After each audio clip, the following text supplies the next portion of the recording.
Good evening and welcome to this week's meeting of the Norton Board of Selectmen. Today is June 7th, 2018. Let the record show that all 5 members are present. Board of Selectmen along with Town Manager Michael Units. Pledge of allegiance, please.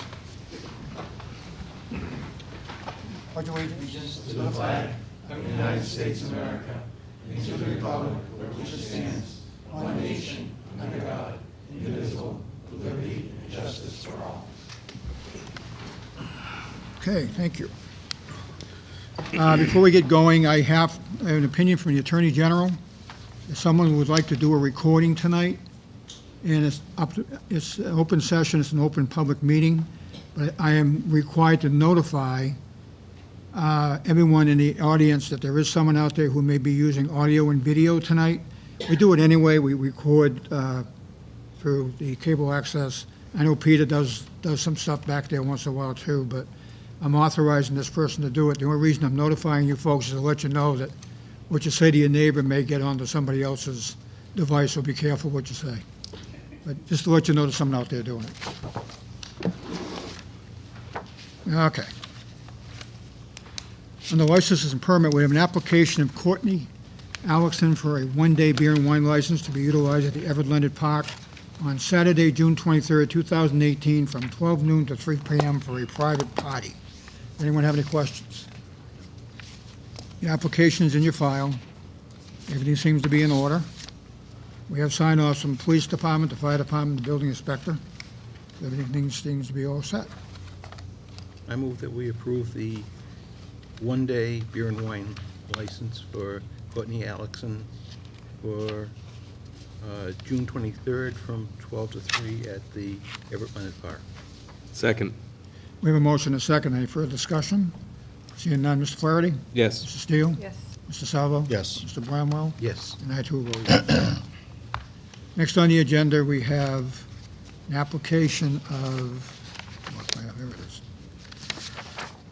is. Gene Howard for a one-day beer and wine license to be utilized at the Everett Leonard Park on Saturday, June 30th, 2018, from 4 p.m. to 7 p.m. for a private party.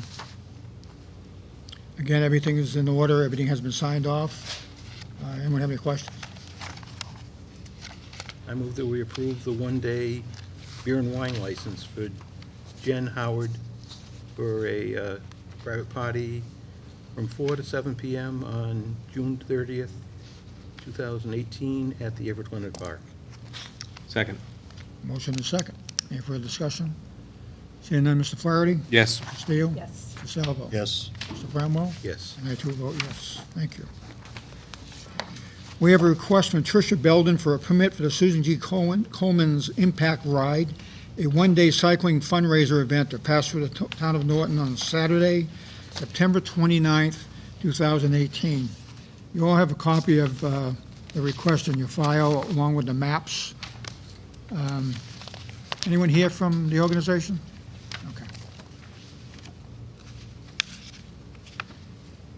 There's a number of different roads they're going to be using in Norton.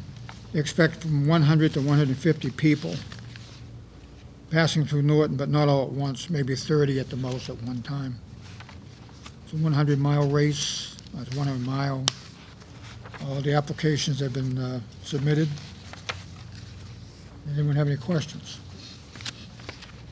Seeing none, the chair entertains a motion to approve the request of Tricia Belden for a permit for the Susan G. Coleman's Impact Ride, a one-day cycling fundraiser event to pass through Norton on Saturday, September 29, 2018, and to waive all application fees. So moved. Second. Motion and a second. Discussion? All those in favor? Aye. Opposed? Unanimous? Thank you. Okay. We have an application for 336 Toth LLC, DBA Norton Tavern on the Hill, 336 Old Colony Road, for the following licenses: common vicular, live entertainment, jukebox, video game, and one coin-operated pool table. That permit was, their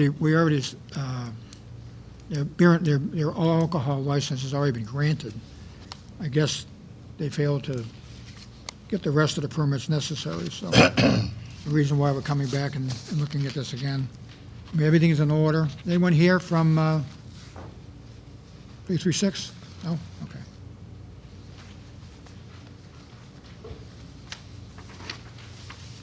Mr. Chairman. Yes. There was some talk the day after we voted that on, whatever it was, a month or so ago, about the outdoor patio. Has there ever been any further updates or clarification of what we're calling an outdoor No, patio? we're not authorizing an outdoor patio at this time. As part of this process, they have to come back again and ask for it. Gotcha.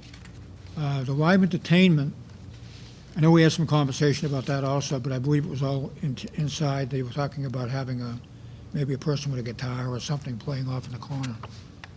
But, no, if they want to do anything outside, I believe they have to come back. And again, actually what it does is it changes the footprint of their building. Right. And because of that, they have to come back and reapply. Anyone have any questions?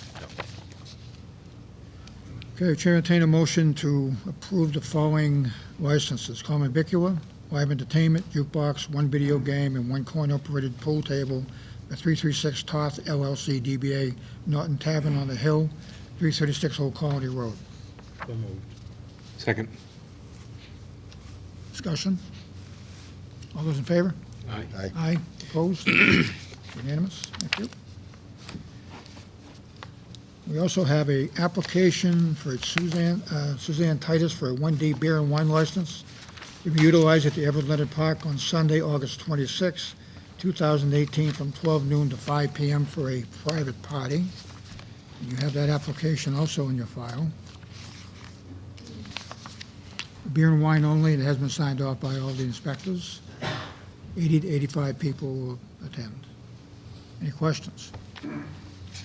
I move that we approve the one-day beer and wine license for Susan Titus for August 26th from 12 to 5 at the Everett Leonard Park. Second. Motion and second. Further discussion? Seeing none, Mr. Flaherty? Mr. Yes. Steele? Yes. Mr. Salvo? Yes. Mr. Bramwell? Yes. And I too vote yes. Okay, Park and Recreation, we're going to squeeze you in. You back there? Come on up. Lucky me. Park and Recreation Commission regarding the Founder's Day event, which is going to be held on June 16, 2018, from 5 p.m. to 9 p.m. at the Henry A. Yell School. Evening. Hello. So I prepared a little speech. It's not too big. I won't bore you to death. So good evening to all, to the members of the Board of Selectmen, Madam Selectwoman, Mr. Town Manager. So my name is Sonia Tillis, and tonight I come to you as the coordinator of the Founders Day Committee, and to provide some updates on what our group has done thus far and what some of the festivities planned for Saturday, June 16th. So I hope this message will reach to all citizens in this town, especially to the new residents. I also hope that with the reinstatement of this event, we can all come together as a great community that we are and celebrate it. So we begin with food. Everyone loves food. For food vendors, our choices range from barbecue delicacies brought by the Fork and Bib to hometown staples such as Alberto's, the Dog House, and others. There will also be treats for everyone, from fried dough to popcorn to Dell's frozen lemonade.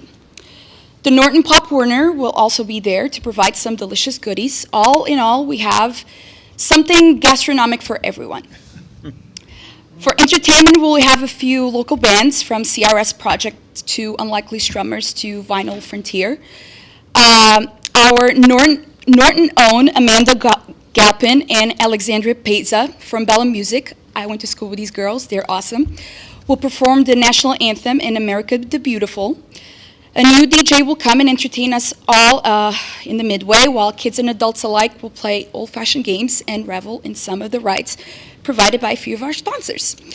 And let's not forget the pie eating contest. Those who want to participate, better bring your appetites if you wish to win the prize trophy. As of now, we are still working on final details for entertainment to make sure there are plenty of activities for everyone to enjoy. So the Founders Day Committee will hold a raffle where some items donated by generous local entities will be awarded to a few lucky winners. I also encourage all attendees to visit the Gold Star Committee booth, spearheaded by Bob Kimball, the Conservation Committee booth, headed by Jennifer Carlino, and the Town Common Revitalization. English is not my first language, so I do apologize. Doing well. Committee will also be there to bring, so they will be there to bring awareness into preserving our local past. Due to last year's cancellation, we have encountered some setbacks. Some people, they were weary, they didn't want to come back because they didn't know what was going to happen. So we tried our hardest to bring some of those people back because they did want an opportunity to display their crafts to all the townspeople. Some did, some didn't, but that's okay because we kept moving forward. On behalf of the committee, I wish to give a big thank you to our sponsors, especially Horizon Beverage, Roach Brothers, Wingate, and Home Foods Market. Your generous contributions made this event even more of a possibility. Of course, we cannot forget the multitude of vendors and sponsors who have supported this event. I extend my thank you to you too. We have been very active in fundraising and in bringing much-needed positivity into the event. A couple of our hometown restaurants, Alberto's and the Chateau, are holding fundraisers to help support our event. Chateau is today, so if you still have time, just go there after this. Yay. Leftovers, Peter. Any leftovers. So I coordinated with the school department to have a red and yellow day, reminiscent to the colors of our original Founders Day logo, where we suggested all student body and faculty to bring a suggested $1 donation to help fundraise for this event. So this will all happen on Wednesday, June 13th. New England Rodeo, one of the most, 16th, I'm sorry. See, I have too much stuff going on. New England Rodeo, one of the most popular local venues in town, was extremely gracious in allowing us to be in their business and host a 50-50 raffle this upcoming Friday. As you can see, all efforts, myself and the members of this community have set forth, have helped reignite this beloved event and hopefully keep the momentum going. I invite the community to help us in supporting these fundraisers, as every little bit helps. We also invite those who wish to volunteer at the event to send us a quick message via the Founders Day Facebook page. Tomorrow, I will post a notice of social media requesting volunteers, and those who wish, just send me an email. So in conclusion, I want to invite everyone, not only from the town of Norton, but also from surrounding towns, to come to this event, celebrate with us, and I hope that we can continue the same tradition for years to come.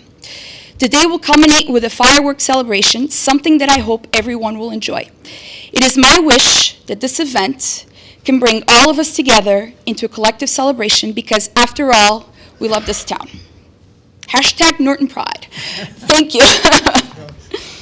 So, I appreciate it myself. The Ghost Hunt Committee is going to set up a booth like we normally do. Yes. And you mentioned the fireworks, which is very important. That was something we all missed last year. And pulling this back together, I know it's been a monumental task, and we appreciate your effort, to you and the committee for doing this, because We all appreciate opportunity. all the effort. I mean, everything was done in very short amount of time because I'm new at this. I never participated in any sort of anything like this. I mean, I'm a new American citizen, for God's sakes, and yeah. So community civic events is very new to me. So I am very proud to live in this town for almost 20 years, and it's a pleasure to be doing this, and I hope everyone can join us. Well, Food, in the past, games. It has been very, very, So if you have any questions. very popular because, 2011 was the first time at tricentennial. And I was there, yeah. Right, it was I the remember. first time we actually had an opportunity to get this whole thing going again. And I'm glad that the Recreation Commission stepped in and picked up the pieces and kept it going. And I'm glad to see you guys continuing to make this happen because it's, I think, it's, as you say, it's very important to us. It's a great way for all the neighbors to get together, put aside all of our opinions and everything else that goes along with it, and have one unified day where we all get together and have a good time. And I think that Absolutely. sounds like it's going to be a good time. Yeah, and I just hope everyone can come. I mean, we appreciate the support, volunteers or not. I'm a volunteer, and I'm doing this, so it's not for myself, it's for everyone else. That's Anyone all I else? have to say. Questions, comments? Well, thank you for becoming a volunteer, Oh, becoming an American. no. Oh, thank you. That's even better. Thank you. Thank you. you so much. Again, just in the case anyone missed it, the Park and Recreation, the event for Alberto's Pizza is on June 11th, which is Monday? Monday. June 11th, from 4 to 9. If you go there, they'll give you 20% off your dine-in or takeout bill between 4 and 9 p.m. And Chateau was, again, that's today. You have time to go after, right? So after this meeting, you're all going to be hungry, and you're going to have to go out and get something. So that's today. Again, all the proceeds will go to the celebration, and this is from 11:30 to closing time. So it's still going. So They need to bring the flyers so they can make copies or print them out. at you home. have to bring the flyers. Yes. Okay. We have any here? I think there are some around. Okay. Yeah, we have some around. Thank you. Okay. Moving right along here, we have a joint meeting planned with the planning board to appoint 2 members to fill the vacancy. Unfortunately, the planning board, which has consisted of 5 remaining members, was unable to make a quorum tonight. You candidates that have come in to be interviewed, we're still going to go ahead and do that. We're going to try to set up a meeting with the planning board either at their own time, or we'll have them come back here in 2 weeks and we'll do it officially here. You will not have to attend that meeting. We're just going to get the information from you tonight. As far as this is recorded, it's going to be recycled about 50 times between now and then. So if they have any questions, they can ask the question. I, for one, don't feel comfortable. We have the ability, as the 5 members of the selectmen, to make the appointment. But I have to also honestly say I don't feel right about that. I want the planning board members to be part of it, the process. So we're not going to make that decision tonight, but we would love to hear from all of you, and we're going to take you in the order that was originally discussed. All we're going to ask you to do is make a brief comment about why you want to serve. We may have a couple of questions, and if we do, we'll probably be consistent and ask those same questions each and every one of you. And I'm extremely excited to see there are 9 applicants for the job, which is unheard of. I guess Joe Fernandes' plea at the town meeting really made a difference. So it's wonderful to see so many people interested in serving the community, and we really appreciate you stepping forward to help us with this. So, again, we're not going to make the final decision tonight, but we do want to hear from all of you. So I'm going to take it in the order that was given to me. So it's not going to be in any particular order. I don't think it's alphabetical or anything. It's just a list that I have. So, Oren, I know you're out back there. Oren Siegel, you want to come on up?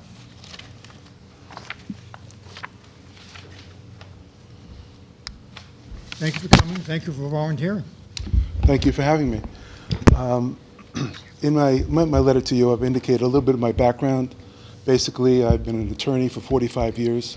My main focus in that practice has been real estate. The last 15 years, I've been the senior real estate counsel for Destination XL, which has about 370 stores throughout the country. And I was focusing on leasing and permitting for all their stores.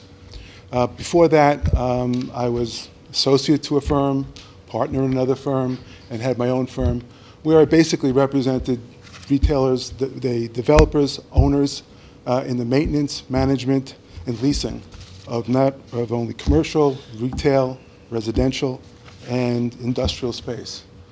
So I think I have the background. I've seen a lot of the various areas that the planning board in the town will be dealing with. I also was general counsel to a small college, so I've had exposure to what the college's needs are.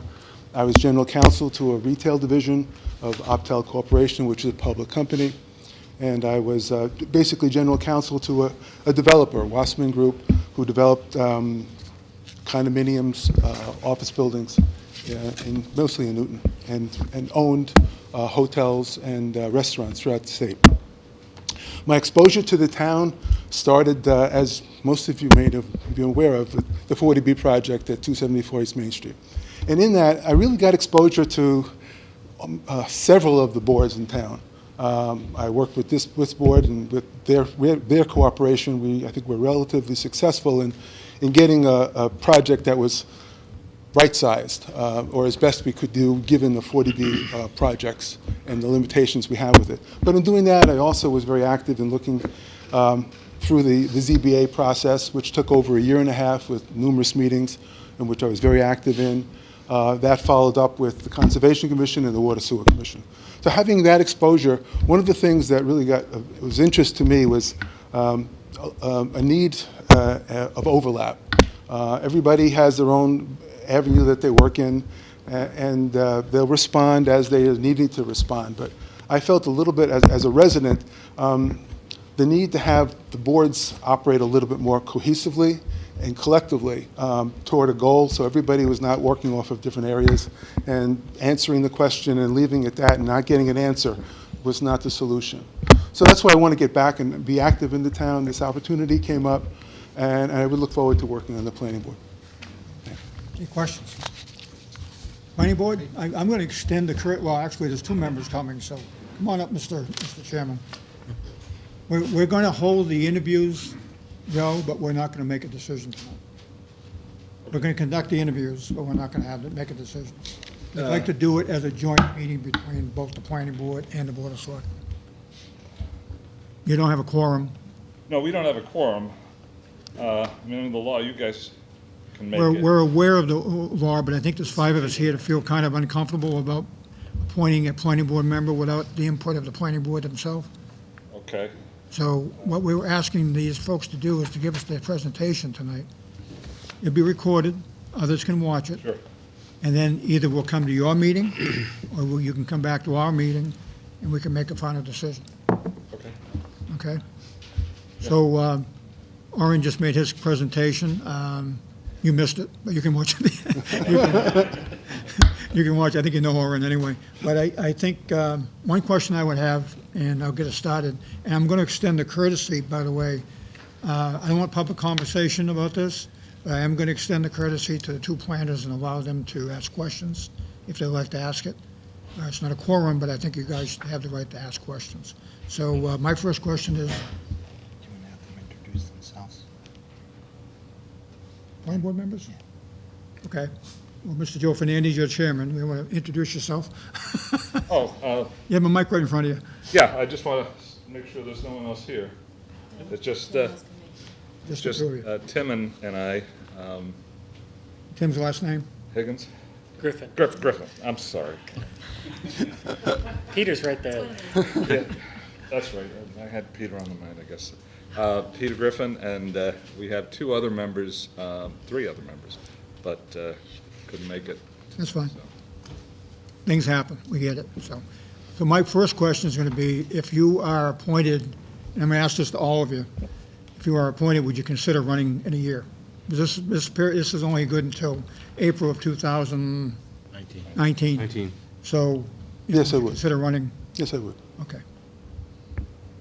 Mr. Steele? I'll ask the same question to everybody as well. I'm so pleasantly surprised at the amount of people that have come out for these 2 positions. This is going to be hard, because not only do we have a lot of people to choose from, on paper, you guys all should be on this board. So this is going to be so hard, and we're going to end up leaving 7 good candidates out there. So my question would be, is there anybody that, if you are not appointed to this board, is there another board that you would be interested in, or as far as you're concerned, is it planning board or nothing? I was active on the zoning board of appeals, so that would be, I think, something that my background would be good to supplement. Okay. Although, going through the 40B process was Fun. an experience, and I don't necessarily relish living a life going through that on a perpetual basis. So that's why I'm before you on this plan for the planning board. Mr. Bramwell? I know, living in Red Mill Village, you're used to how the developer develops the development. I'm just wondering if you could pick out one thing that you think, if you had been on the planning board, you might have tried to get improved in the Red Mill Village? And maybe one thing that you think they did that you wouldn't have thought of, but it was done well?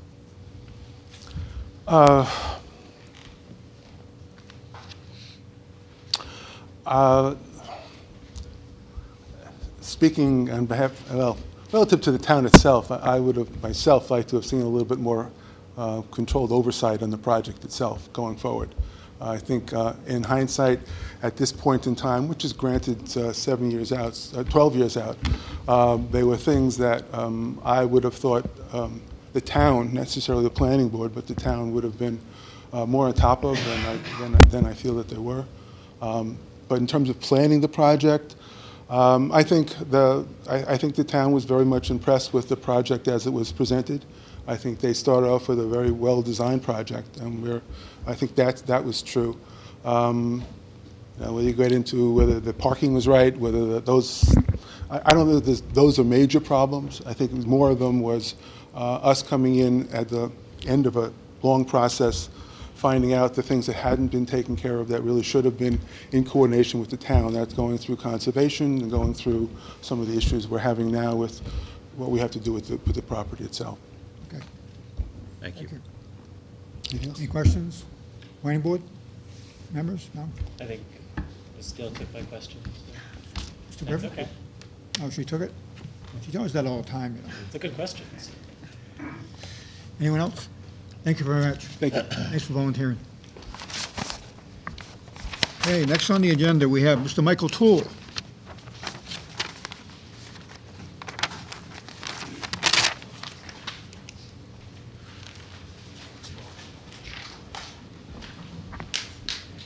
Good evening. How are you? Good. I know many of you just through town activities, but my name's Michael Toole. Lived in town since 2010, and have played several different roles, mostly in youth sports and on the boards in towns. I see this as an exciting time, obviously, for the planning board with the three, if you look at the Leonard Street project, the expansion, some of the expansion of the dorms with Wheaton College, and then obviously the development of the village area with Bank of America, especially, but the big projects obviously is the Leonard Street project. My expertise, I've not been on a planning board, but I've led several different organizations, both at board levels. Prior to this, I lived in Lakeville. I was on the Conservation Commission there. I'm on several boards, community activity boards, mostly within the dental industry, that are basically bringing needs to those who can't afford dental care. But like I said, back in town, I've been on the baseball board. I actually run the instructional basketball program for young children, and really just look at an opportunity to get into more of the town organizations. I know one of the questions that's going to be asked, and I'm going to beat you to the punch, and I believe there's an opening in the Zoning Board of Appeals. If I didn't get that opportunity, I would definitely be interested in possibly filling that role. But I really would love to be part of the planning board because I think it's an exciting time. As I spoke with Tabitha about the position, there's a lot of things going on here. We've made we've obviously through town meeting approved that big project over there, and a lot of important decisions are going to be made. And I think it's a really exciting time, and I wanted to make sure that we're all moving Norton forward during this time. So. I apologize. I have allergies. I'm a little bit stuffy. I have a raspy voice to begin with, so this only made it worse. We heard you, though. If appointed, would you consider running for re-election or election next April? It all depends if I like them or not. No, but yes, absolutely, I would consider it. It's I've spent a lot of time. I ran for public office 2 years ago, and since then I've been kind of looking at certain committees or seats within the town. I looked at the Water Commission as a possible one. I really thought, as this kind of was opening, I was very excited about this because this is really a unique opportunity. Obviously, there was a lot of debate about the Leonard Street project, and we obviously just saw part of that in the town meeting. We were talking about the industrial zoning, and possibly would it make sense if it was in that type of area and so forth. So yeah, I would definitely consider running again, but I absolutely wouldn't want to fill it out. That's why this is a real unique opportunity. Very few times where you get a year sprint, almost just under a year sprint, and really get into it and see if it's right fit for yourself. It's a great opportunity, great way to find out how it works. Absolutely. See if you really like it or Yeah. not. Yeah. And by the way, we've been notified there probably is going to be an opening on the Water Sewer Commission. There is. There is. We haven't publicly notify everyone, but there is going to be an opening. On the, I'm sorry. Water Sewer Commission. So, questions? Same question. Well, I'm not sure exactly where you're located, but I assume, like I am, of different developments, and just driving through them, maybe things that you think that the planning board might have done, or the developer did well, and things that you see that you think the planning board might have caught and made the place better by suggesting things. That's very, I thank you for not asking me about Red Mill Village, because I don't live there. I live off of Newcomb Street. I live on Newcomb Street right now. You know, one of the great things about Norton is it is rural, right? And we look at this, you know, I mean, for the most part, it's growing, you know, the 19,000 people or so that we're, but I mean, we take pride that our first streetlight was only, wasn't that long ago put in. But with that being said, some of the projects that we look at, I think this is an opportunity. That Leonard Street project is going to impact that area a lot. You come around that corner off of 495, and you can see cars almost coming at you off of the new apartment complex up there. So I think getting it right is very important. There's been a lot of debate about trying to really petition the state to try to get that light over near Worcester Street. I think those are things that we have to look at, and an exact example of that I could say, oh, that was done great. I don't have for you, but it's a lot of times it's working together, making sure, looking at the big picture. Right now, I'm a vice president for a manufacturer that's out of Northborough, and one of the things that I'm challenged to do is look at opportunities for my business and try to think of ahead. So it's not just, oh, this is the decision in front of you. Well, this decision is going to affect 20 years worth. We look at John Scott Boulevard, right? It made sense at the time to rezone that for commercial. Now we're saying, rezone that for residential, but now we look at it and say, boy, that would have been a great commercial strip. But you have to deal with what's in front of you at that time. So. Any other questions? I apologize. It's kind of tough to talk to the whole group. So I feel I was kind of focusing on this, but. I live on John Scott Boulevard. Let me just. Oh, please. Fernandes? I struggle personally a little bit. If you have any respect for property rights, how do you square that with zoning and planning, which almost by definition is a way of controlling someone's property rights? Do you have thoughts on that? Yeah, and I think the important thing is looking at the big picture and how it affects town. I think the planning board is one of those committees that you can't make everyone happy, right? So it's some person's vision of how they're going to develop their property. They may have this great vision, but their neighbor doesn't see the same vision they have. And we see that commercially too. There are going to be things over in that Leonard Street project that the Red Mill people may not be happy with. Some people in the apartments may not be happy with. But we have to look. This is an important time. I think we've heard it at town meetings over and over again on certain committees. This is when you look at developments of towns, you look at it as steps. We're at one of those steps. We have to get more commercial. We have to get more commercial development in town to obviously to support the programs that are existing in the regular budget that we have. So I guess your question you're asking me is, how do you balance that? I think you have to look at what's best for the group versus the individual. And right now, I'm not a builder. I don't really have a horse in the race in regards to programs there. I'm not living right there. That's going to affect me. But I am aware of the traffic that is over in that part of town, and it concerns me. But I think I'm excited about the opportunity to possibly serve on the board and take on some of these projects and help you design the town. So. Questions? Any other questions? Okay, thank you. Thank you. Thanks, Mike. Okay, next we have Alan Boulay. Hopefully I said it right.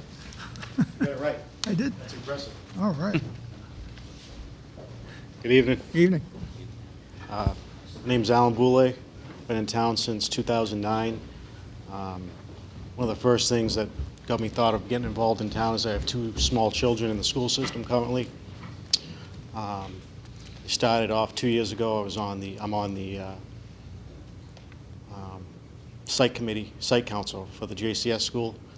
So once you start understanding some of the complexities involved in the school system and how the whole broad scope of town affects school systems.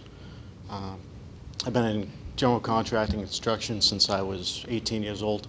Currently, I'm a general contractor and a property manager. My boss owns several commercial properties. We own car dealerships, basically.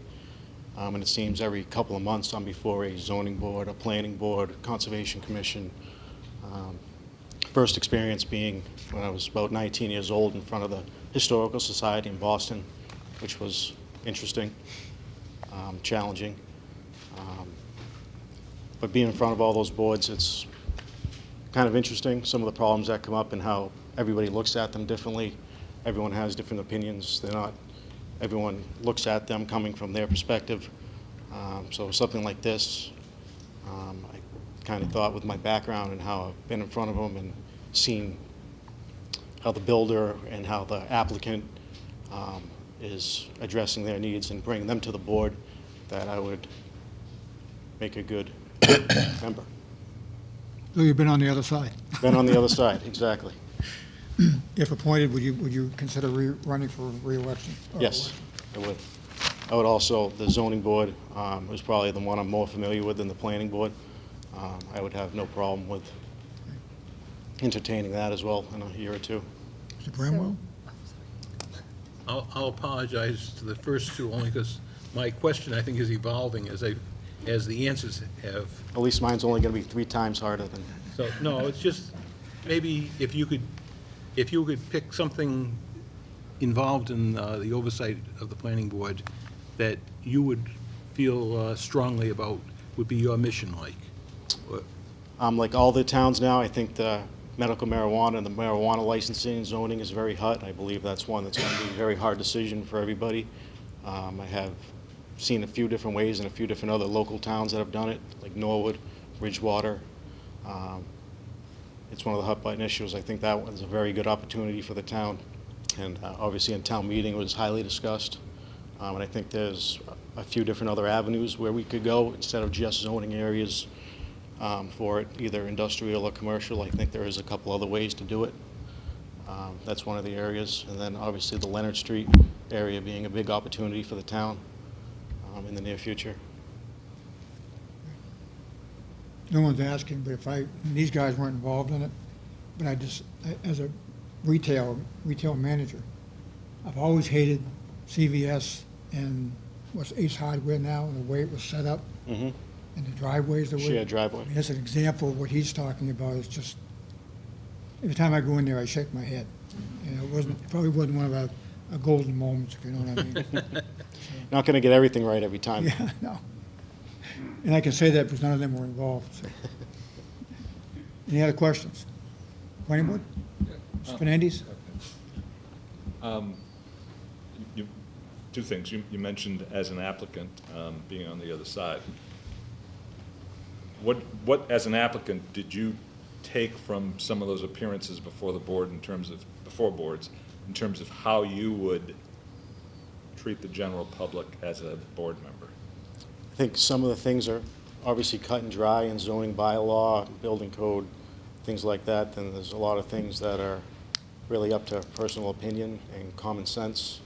And I think I would look at it, like I said, I've been in construction for a few different areas of construction, school areas and some commercial, not too much residential.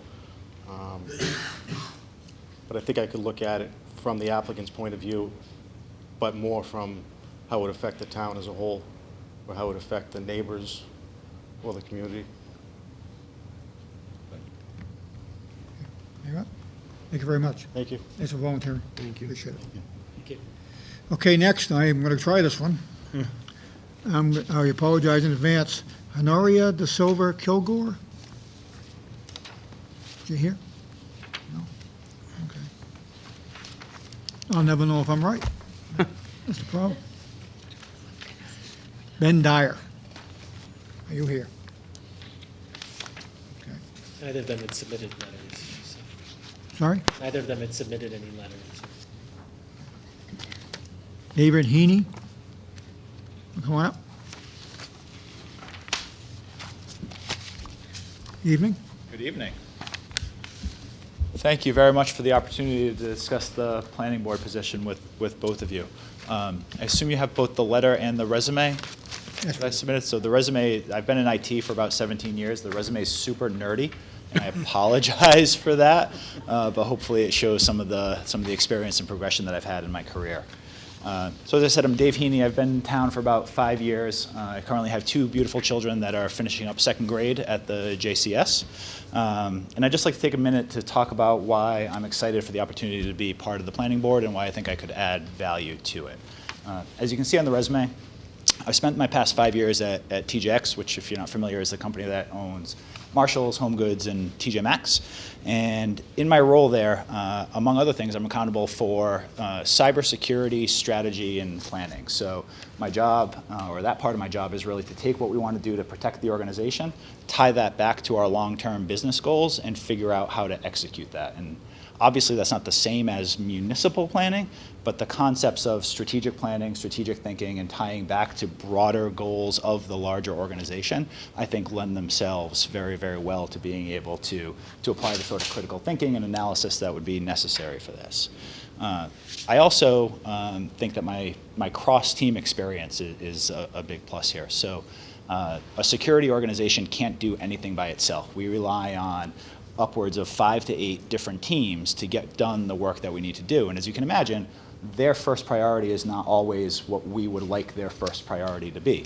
So it's been a lot of learning how to productively negotiate with other teams that frankly don't always want to do what we would like them to do, and in some cases what we require them to do, because we live in a world of regulations and a variety of laws that we have to apply with. So I've been able to learn the skills of how to negotiate with those teams and get to win-win situations that frankly at the end of the day just help the organization, right? We always say, what's the best thing to do for the company? I started my career, at the brunt of my career experience at PricewaterhouseCoopers as an advisory services consultant. So that was another situation where for 5 years it was from one client to another, really solving big, meaty problems for large-scale organizations. In some cases, they were tactical. We need to look and analyze this one particular situation. In others, it was, okay, what does this company need to do for the next 5 to 10 years to set themselves up in a world that's constantly changing, right? The cybersecurity landscape is always something new. So it makes planning long-term that much more difficult. So I'm interested in the role primarily because I think Norton has a revenue problem. I don't think that's a surprise to anybody. It's not a unique viewpoint, but I think this is a role that has a unique ability to help solve that problem in a manner that's acceptable for people in town, right? We've seen over the past couple of years there's been a variety of attempts at a variety of ways to help close the revenue gap, and some are acceptable to people in town and some we've seen are just not, right? So there's no one solution, but I think there's an opportunity to kind of eat that elephant one bite at a time, as they say, and work through those kinds of problems. And also, I think it's, and what Michael Toole was saying kind of struck me, because I look at these kinds of things, and even just in my personal voting, if I'm in the booth, I always look at it from the perspective of, if I was going to wake up tomorrow and not know which of the 19,000 people in town I was going to be, what would the best vote here be, right? So if it was going to be for a particular person coming in front of the board, if I could either wake up tomorrow and be that person's neighbor, or be the business down the street that needs to get by their house, what's the best vote to make, not knowing which of those I would be? And putting that lens on it, I think lets you do the right thing for the town as a whole, as opposed to trying to say, well, what's the right thing for this particular corner or this particular resident? So in the end, I really am just looking for an opportunity to serve, and would appreciate your consideration in being able to do so. Really appreciate you volunteering. The same question. Yeah, so I intend on getting much more involved in the town. I do like the idea that this is a one-year kind of audition, but I would anticipate being on the ballot next year for something, and hopefully it would be this. Okay, thank you. Anyone have any questions? Again, my evolving question. What version do I get? Well, it evolves because I stumble through trying to figure out how to say it. But if you were on the board, yep. what would you kind of think? There's so many things they oversee, and what would you kind of have as your personal goal that probably would satisfy you and make things better in your opinion? Yeah, so I'm not coming at this from the perspective of having a personal goal. I'm not coming in with a particular agenda, despite things that, town meeting and amendments and whatnot. I might have said it wrong. Yeah. What would you think you could add to them to help make things better, I guess? Yeah, so I think really what I bring is almost the benefit of a lack of having been involved in some of the other things that have come down the pipe, right? I want to come in and look at things with a clean set of eyes and look at it from the perspective really of trying to drive solutions to the revenue problem. I don't have any one pet project that would be. Thank you. Mr. Flaherty. As it relates to your self-proclaimed nerdy resume. Sure. And I'm glad you said it because I didn't have to. But you have a couple certifications that are of interest to me, and I wonder how you think they'd be applicable to the activities of the planning board, specifically the Six Sigma Yellow Belt and the Lean. Yeah, so for those of you that aren't aware, Six Sigma is a process that you can go through to, frankly, execute tasks more efficiently and more effectively. Lean is another methodology that can be used to be able to drive productivity in ways that you can't get from sort of legacy processes. It came up through manufacturing and really has applicability in the IT world and in other places. And I think both of those can apply, as well as just the general business background from the MBA in terms of processes to find the most effective and easiest things to do and ways to solve the problems, right? So we talk a lot about maximizing the amount of work not done, right? Because if it's one thing to do a lot of stuff and think that that's being productive, but ultimately what we want to care about is the outcomes. And so if you can get to the same outcome while minimizing the amount of work you have to do to get there, then that's a win for everybody, and that's one of the key learnings that I have out of Lean. And the one question you didn't answer that everyone else did, if you weren't appointed to this board, what else would you be interested in town? So, Is that? yeah, so I would be, I want to serve, right? Yep. I don't know what other positions are all available other than I guess the two that we've talked about here. I tried to pull the list from the town website, but it wanted me to log in, and I didn't want to be the security guy trying to log into the website, so I stayed away from that. I didn't want to get in trouble before coming before the board here, but I certainly Wouldn't take much to mess it up. I certainly would be interested in other opportunities to serve. Okay, thank you. Very good. Mrs. Steele? Along those lines, I was kind of hoping that as you guys started speaking, I'd be able to whittle down the pool, but you're all doing a great job, so you're holding up to the impression that I had from you on the paper. But my dilemma now is 3 out of 4 have just said zoning board, and we've got one opening on the zoning board. Yeah. So we're going to run into, we're still running out of spots.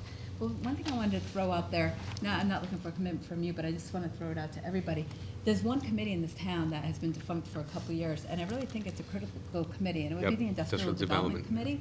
And I feel that with what everybody has said up to this point, and what I've seen on the paper, if we're looking at working with the planning board, working with the zoning board, bringing in revenue to the town, the industrial planning, I mean, it's defunct because we couldn't get people, we couldn't get a quorum, we couldn't get anything going. It was going nowhere. It was better to just shut it down. But I just want to throw that out there after this whole process is done. If there is anybody interested in serving on the industrial committee, I'd be happy to spearhead that and get that going again. Yeah, I'd love the opportunity to learn more about it.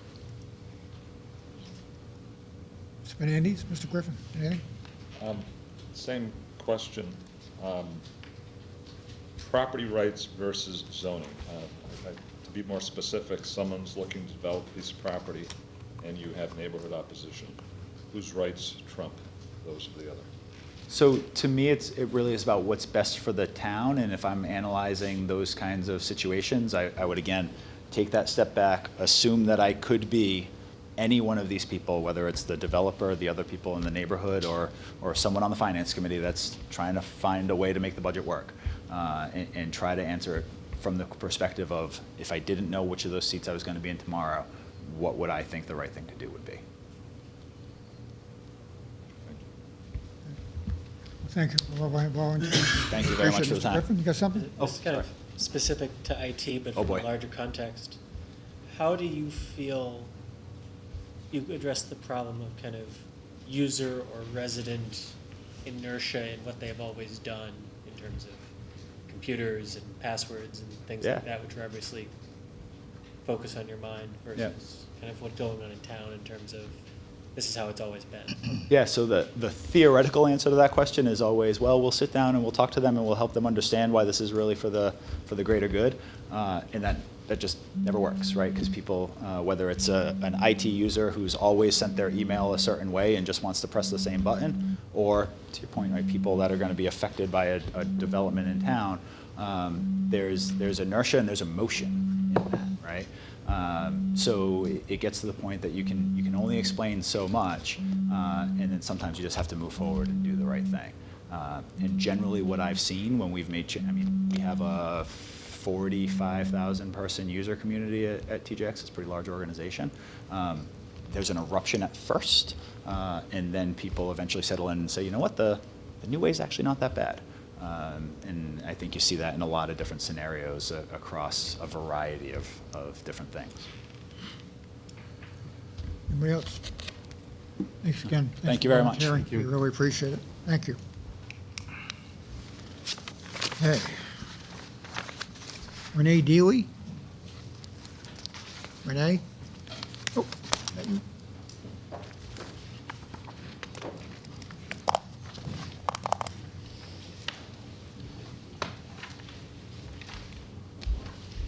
Evening. So first, thank you for having me and for this opportunity. I think I share some of the same opinions as the other candidates. You know, this is a unique opportunity because we have the ability to kind of get our feet wet before taking on things for a longer term if we didn't really like it. But to your point, you know, I don't typically do something and then not continue on with it. If I were placed in this position, I would certainly look to continue it beyond next year. And I guess I'll answer the other question as well. So while I'm on the subject, I actually, it was interesting when you asked a question, I kind of smirked over there because I was going to run for the school committee.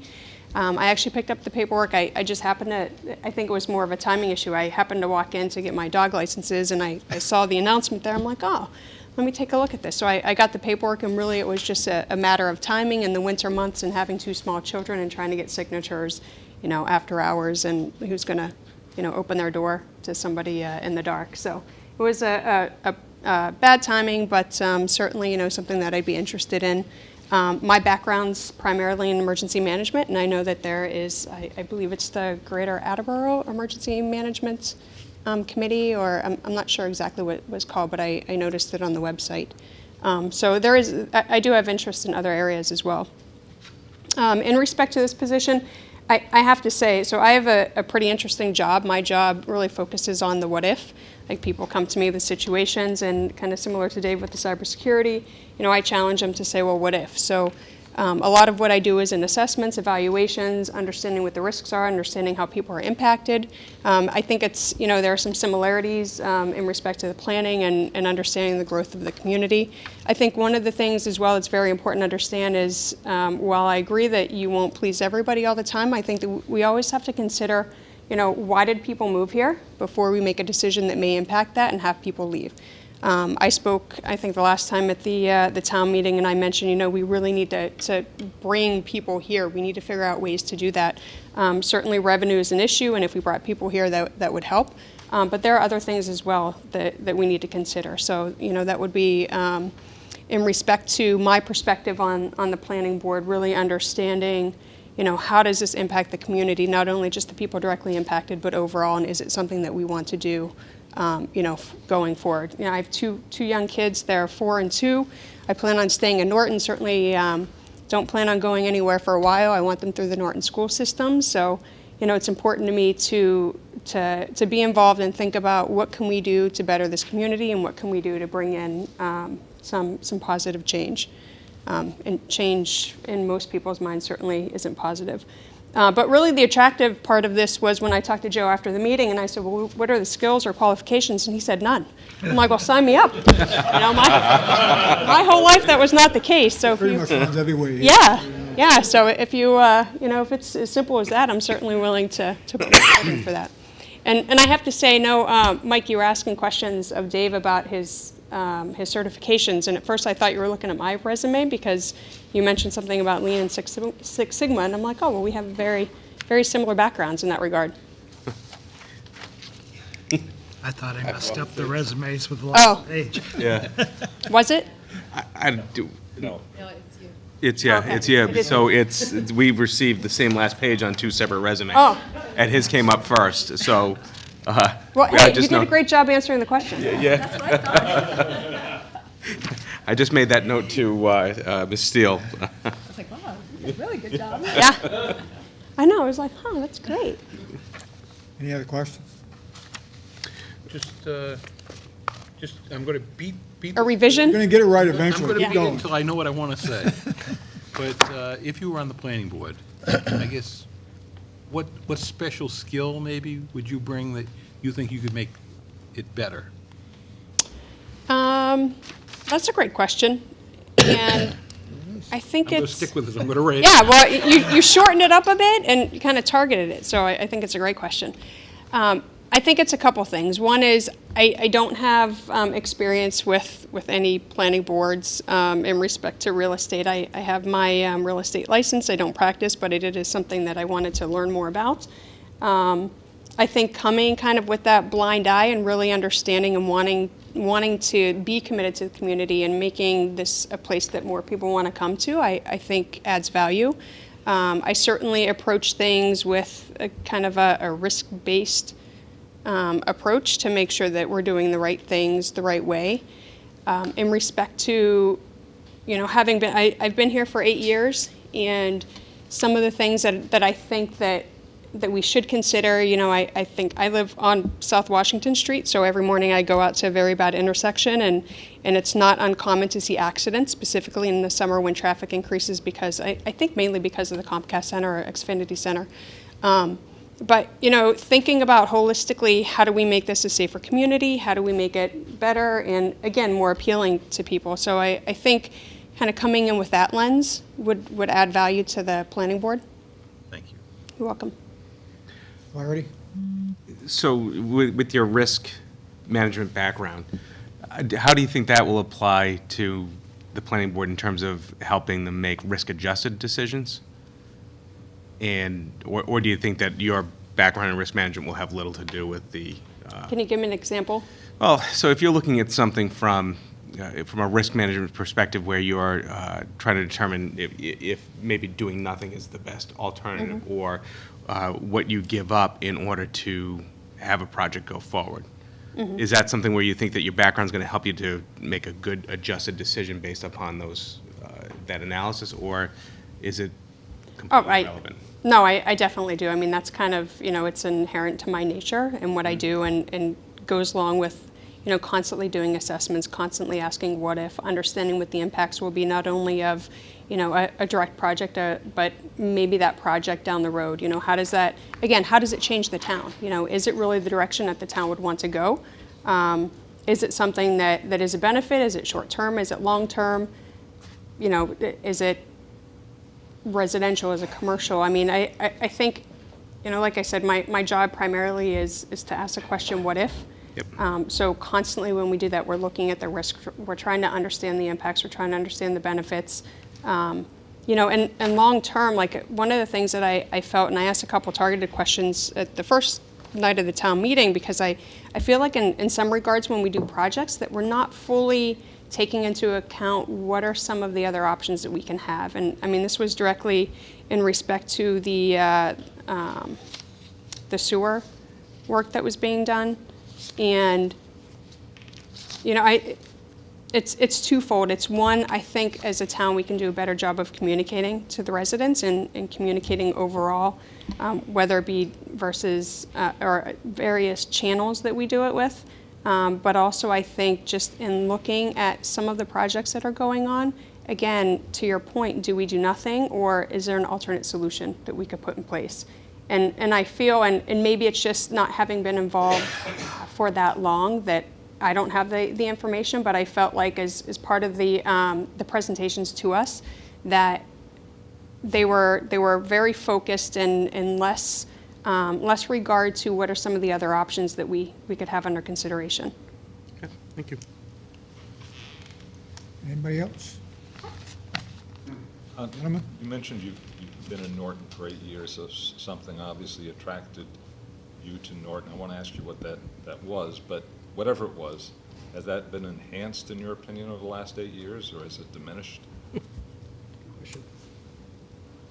I'm going to answer that in two parts. The first thing that brought me here was the ability to be more in a rural community, to not have neighbors. We looked at, it's actually kind of funny because we looked at 69 houses and my address is 69. And one of the things, like the same theme that kept happening is I would walk out of the back of a house and I'd look around and I would see every neighbor. So I enjoy my privacy. I also enjoy being close to people so that you do have the camaraderie with your neighbors. So that was something that brought me here. It has been enhanced. One of the, I think, the positive changes that took place, and one of the things that we were concerned about when we moved here was the commitment to the schools, because we were aware that, you know, things weren't being passed. People really didn't want to support the school. So one of the first things, I think it was maybe a year or two that we were here, the increase in taxes came up, and it was related to the schools. And the fact that it passed certainly, you know, was a good step in the right direction. So I think those things are still here, but I do find, you know, there are nights, just personally as a resident, you know, I'd like to go out with the kids and do a little bit more in the community, and we end up going to Mansfield or we go to Easton or somewhere else where I think there are more things to do. So, you know, I hope that as part of the planning board that we have opportunities to talk about, you know, what can we bring here and how does that enhance the community? Thank you. Anyone Any else? other questions? Thank you very much. Okay, Thanks for great. Thank you volunteering. so much. Appreciate it. Thank you. Hey, Dave, thank you again for answering my question.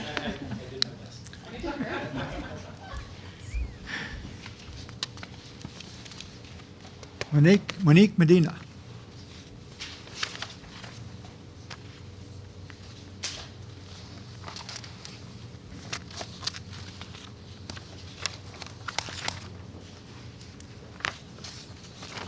Not here.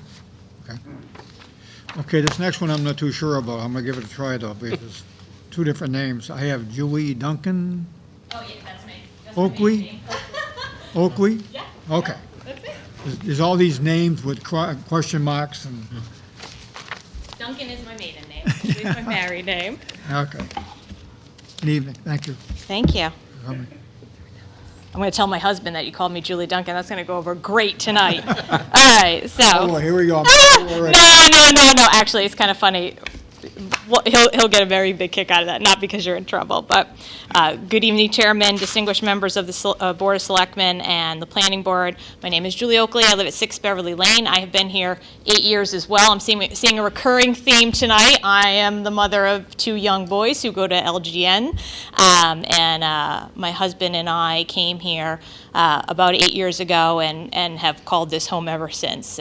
So when this opportunity came up and heard the plea for volunteers, I originally tried to contact the town clerk, and somehow I think my email got mixed up, and then luckily enough I got in touch with Tabitha and she assisted me. So I'm pleased that you're taking in my letter of interest and resume into consideration. So I think what's kind of separated me from some of the other candidates is I am a trained planner. I have a master's in urban and regional planning from Virginia Tech, and I have been a planner in that trade basically for the past 15 years. I've worked in the architectural engineering and consulting industry my entire career, both in the private sector and now currently in the public sector for the state of Rhode Island, which is the state in which I was born. So now I serve the communities of that state for basically my job, my everyday job. But I'm definitely looking to add to that and serve the members of this community, the community I call home. So I basically had roles from, a traditional planning job up to a project manager, which is where I am now. But as has been mentioned by a number of the other candidates, there are a lot of really exciting projects here in town, from the Complete Streets Initiative, the redesign of 123, the visioning for the Village Center, and of course the future development of the Leonard Street industrial area. So I feel I have a number of skills that I could bring to the projects, from the ability to read plans to my experience in land use and transportation planning. I've had the privilege to work with other municipalities in the past, as well as military installations, which in themselves are kind of mini cities or mini towns. They're designed that way. So these past efforts and some of my other skills, I think, would definitely assist in master planning projects, which I think we have a number of them on the docket. You know, as a planner, I think you really joke that you become a jack of all trades, a master of none, and I think my resume definitely reflects that. But I think that's a good thing because there's a number of key knowledge areas that I think I hold that could hopefully complement the board and the Director of Planning and Economic Development, that my skills would hopefully enrich that existing kind of base that you have now, and a very capable group, obviously. I have also had the honor to work with a number of consultants. I kind of looked through the website, saw some of the people who have been helping you. I've had the privilege and honor to work with some of them in the past, which I think could definitely lend to the board. But I've also, at the same time, been a consultant, so I kind of know how they think, and now in my current job, I actually review consultant proposals. So it's kind of a great mix of kind of all three of those entities. So as we move forward in all these really exciting and new projects, I think that's something that I could hopefully bring to the board as well, in the role on the planning board if possible. So if appointed, I would certainly be committed to the responsibility both to the town and to the board. I would definitely, seek election. It is a great opportunity to put your toe in the water and see how it goes. So I would definitely, look forward to that, and would be committed to getting up to speed on all these critical projects as quickly as possible, as I know you certainly have a lot going on. So I thank you for your time and consideration, and be happy to answer any questions. You got your question down? I got my question down, but I Okay. think I already answered it. That's okay, you can ask me anyways. You answered mine also. So. I'm going to just make a statement. The fact that, almost like Ms. Steele said, going through, I was looking forward to, you're always in a group of, 9 people. You're going to have some that you just don't think are going to fit, where I wish we had the power to expand the planning board to 11 members. Right. Because I commend all of you who have been here for 10 years or less. It took me 40 years to get involved. And to get up here and show your initiative to get involved and help the town, I applaud all of you, and I thank you all. And I really can't think of a question that you haven't already answered for me, and I appreciate that. Oh, that's great. If everybody else had done that, I wouldn't have stumbled. But no, I'm just going to make that statement that I'm so impressed by all the people that have turned out for this position that it's going to be an extremely difficult choice, and I think I might take vacation for the next month just so I don't get involved. So that's all I have to say. Thank you very much. Anyone else? Okay, well, thank you so much. Thank you. Mr. Benetti? It wasn't a question. No comment? It's just to follow up with what Brad had said. I'm sitting here. No, you can't resign so we can Well- appoint someone. Bob, you've known me too You long. made the plea, you're gonna That's exactly stay what there. I was thinking. But what a nice problem to have. I don't think I've ever been associated with this type of enthusiasm for vacancy. Exactly. Yeah. It's just, No, it's wonderful. When is Tabitha told me there were, 9 people, I was like, that's amazing. Really was amazing. And Conversations we've been having is, we've never had so many people apply for a position, and I'm sure Joe's selling at the town meeting was a big part of it, but it's amazing the quality of the people that have come forward and want to serve. And it is gonna be a tough decision for us to pick 2 out of all of you, because, you're all qualified to do it for us. And none of us, when we take this job, know what we're doing. We really don't. It's like a learning process. We figure it out, we stumble along the way. That includes town managers too, by the way, with the sideball.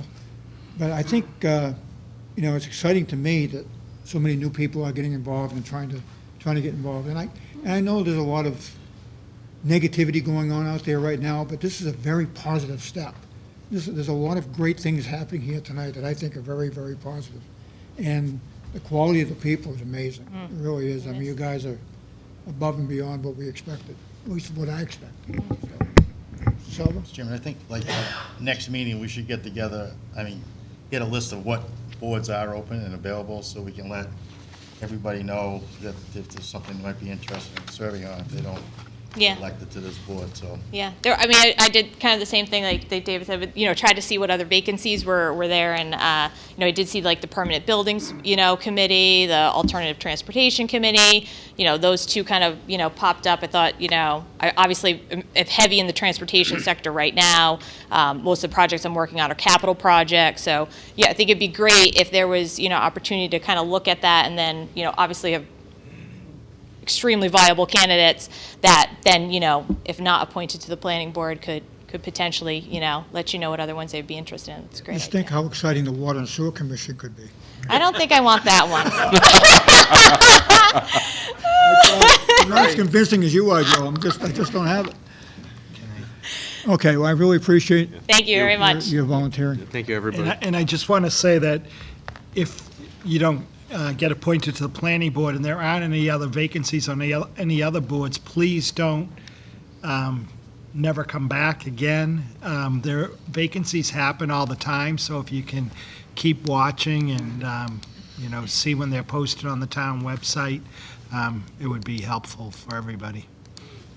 Mr. Chairman, can I just, since I'm here, next week we have two events going on that I think the public might be interested in related to planning. So that's the Complete Streets Open House.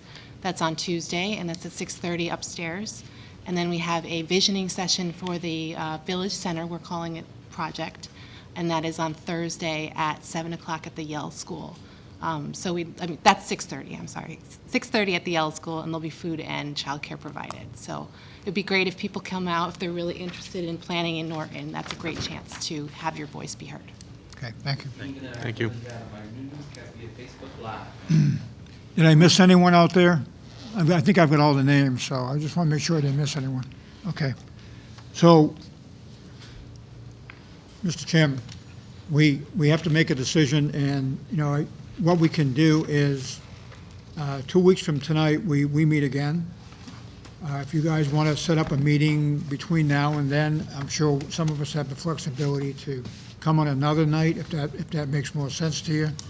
What I don't want to see is in a position in 2 weeks of coming back here and just the five of us making the decision. I'd like to have the planning board involved as much as we can.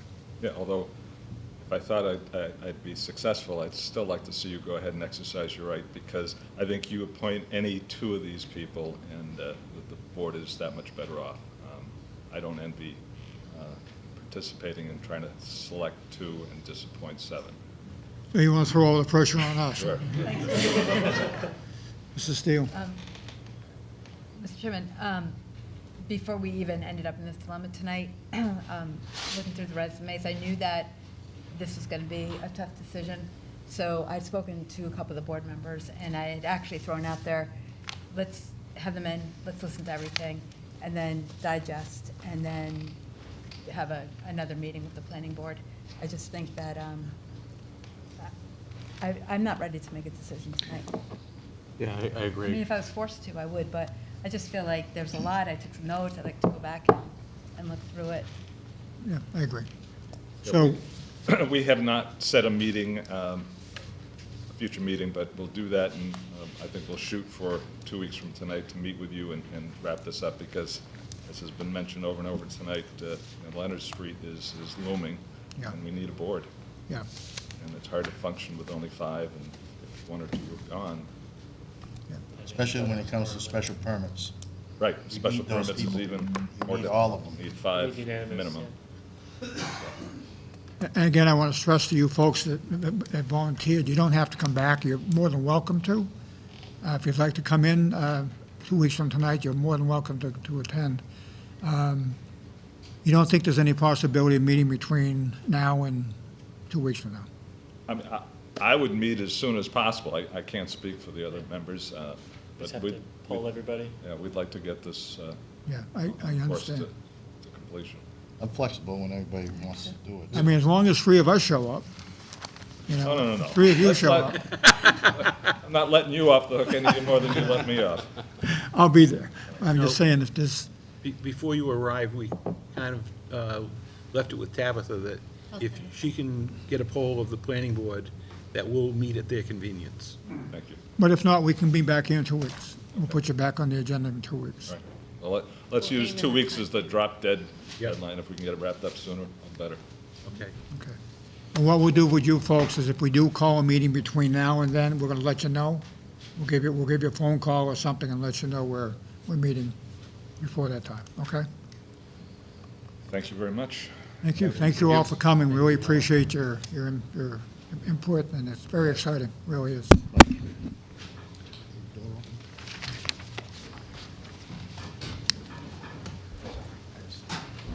Okay. That was very interesting. Okay, next on the agenda, we have board's consideration, funny one, board's consideration when appointing or reappointing volunteers to a town board. I did ask for an opinion of town council, but I want to break any rules or step on any toes. I'm going to ask the town manager to please read what we've been advised to do on this. Okay. Yeah, in this matter, there can be no discussion about an individual's character or reputation. Any such discussion shall be conducted in executive session as authorized by Section 21A1 of the Open Meeting Law. This is done in order to avoid potential legal liability against the town and/or the members of the board, particularly where the discussion could lead to a discussion of allegations that could be harmful to the subject individual's reputation or character. In order to have such a discussion in executive session, the open meeting law would require that the board first provide the person whose character or reputation is implicated with written notice of the meeting at least 48 hours in advance thereof, not including Saturdays and Sundays and legal holidays. The individual to be discussed would have the right to be present at the meeting, have counsel or other representative present for the purpose of advising him or her, and would have the option of having the discussion in open session. Any comments from the public will need to be confined to the board's general decision-making process and not include comments about a specific person appointed. If a member of the public seeks to lead the conversation into a discussion about a particular individual, the chair will have the authority to rule that the speaker out of order and request that the member of the public either confine his or her statements to the parameters set by the chair or cease speaking altogether, pursuant to the chair's authority under Section 20G. Everyone understand that? So, I believe we have someone who wants to, would you come on up? Please identify yourself for the record, please. Yes, Or would you have the big podium tonight? what's that? You can have the big podium tonight. Evening. Yeah, Your name, please? yeah, my name's David Wren. Lived in town for 22 years. Never been before the board. Never really felt the need to. So I have some prepared words here, and based on everything you just read off, I'm not sure how far I'm going to get, but I'm going to try. So again, thank you for giving me some time tonight. I'd like to take a few moments to question and hopefully learn something about the criteria this board uses when selecting and appointing someone to a Like we're volunteer doing board. tonight. right? Absolutely, and you know what? I agree with everything that was said tonight. Wish us luck on that one, right? I absolutely. You know what? I'm not coming back to complain about that one in any way, shape, or form. Help? What's that? You want to help us? Do I want to help you? Yeah. Other than flipping a coin, I don't know what I would do, to be honest with you. A super impressive group. And, and I think it's an important point. People want to be involved with town, and I think more people are going to step forward. And that's one reason I'm here, because I was, quite frankly, frustrated with some recent events, which I think kind of works against that, perhaps. So, my goal is not to make any of this personal. I just want to respectfully question how the process works. I also don't expect you to change anything you did in the past. I just wanted to express my disappointment with recent events. I commend anybody who volunteers and everybody who steps up here and opens themselves up for any kind of role. Certainly, it brings positive qualities. So I'm not implying that anybody doesn't have lots of great traits. But sometimes people have other traits also. And so I came up with some questions, and this is where I'm probably going to get shut down, maybe, perhaps. But these are the kind of questions I had.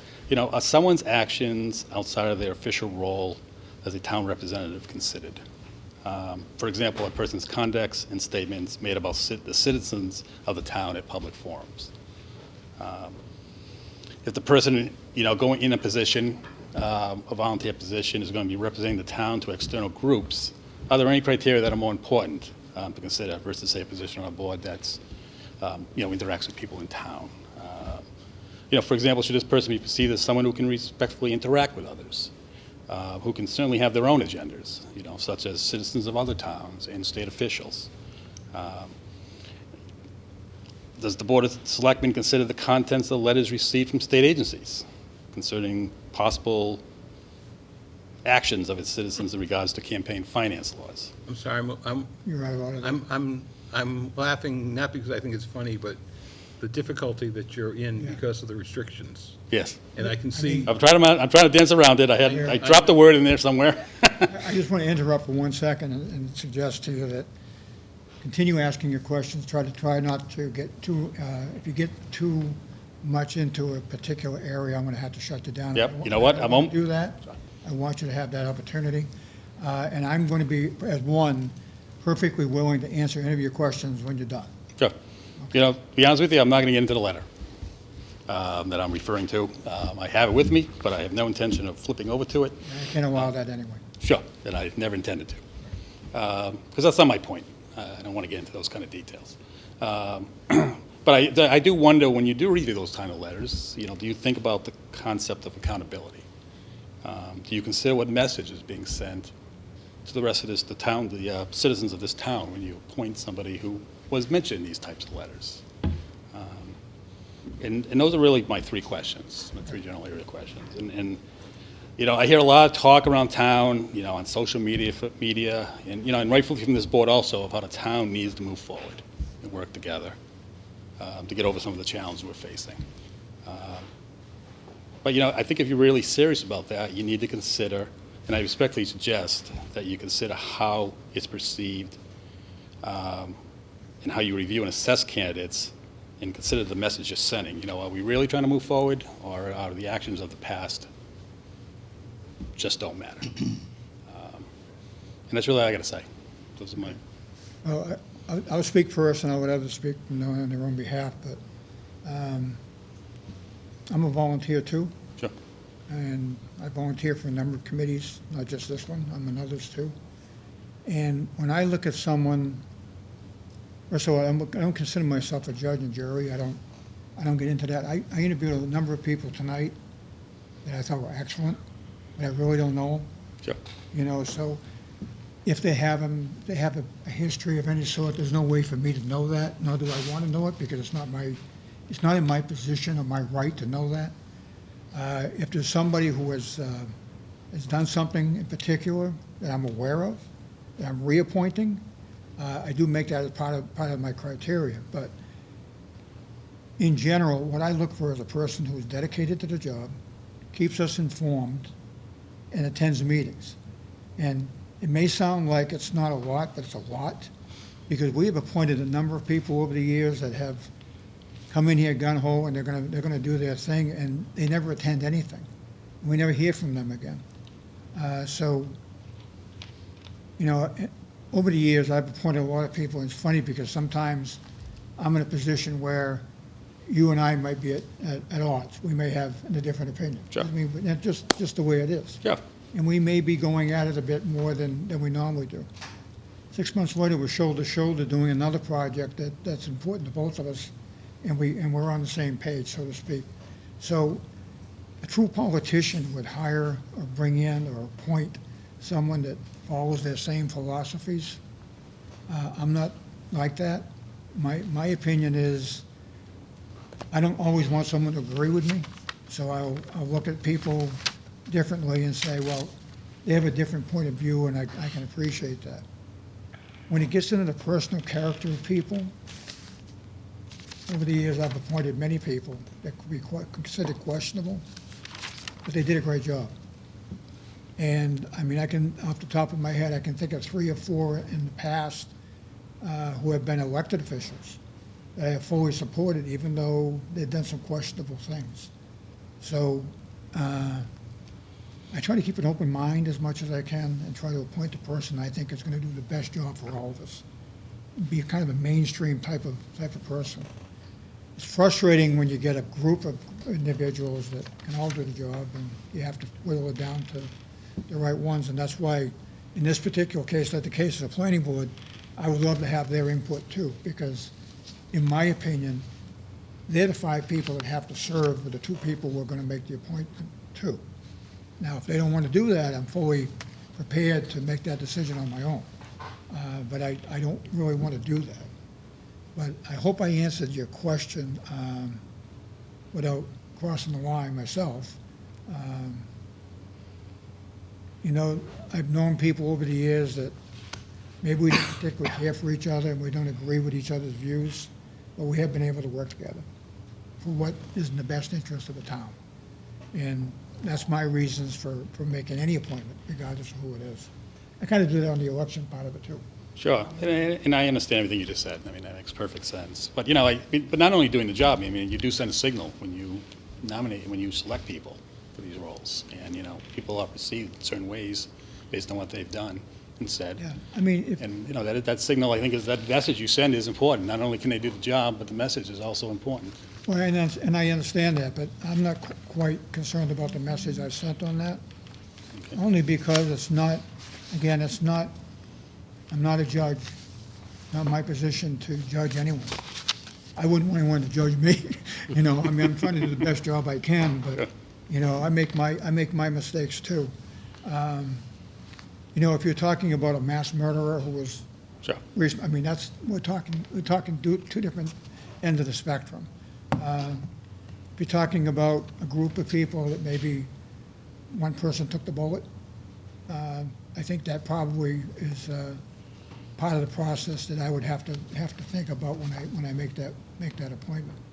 But I think overall, I want to find the right guy. I just want to find a gal, a lady, or whatever.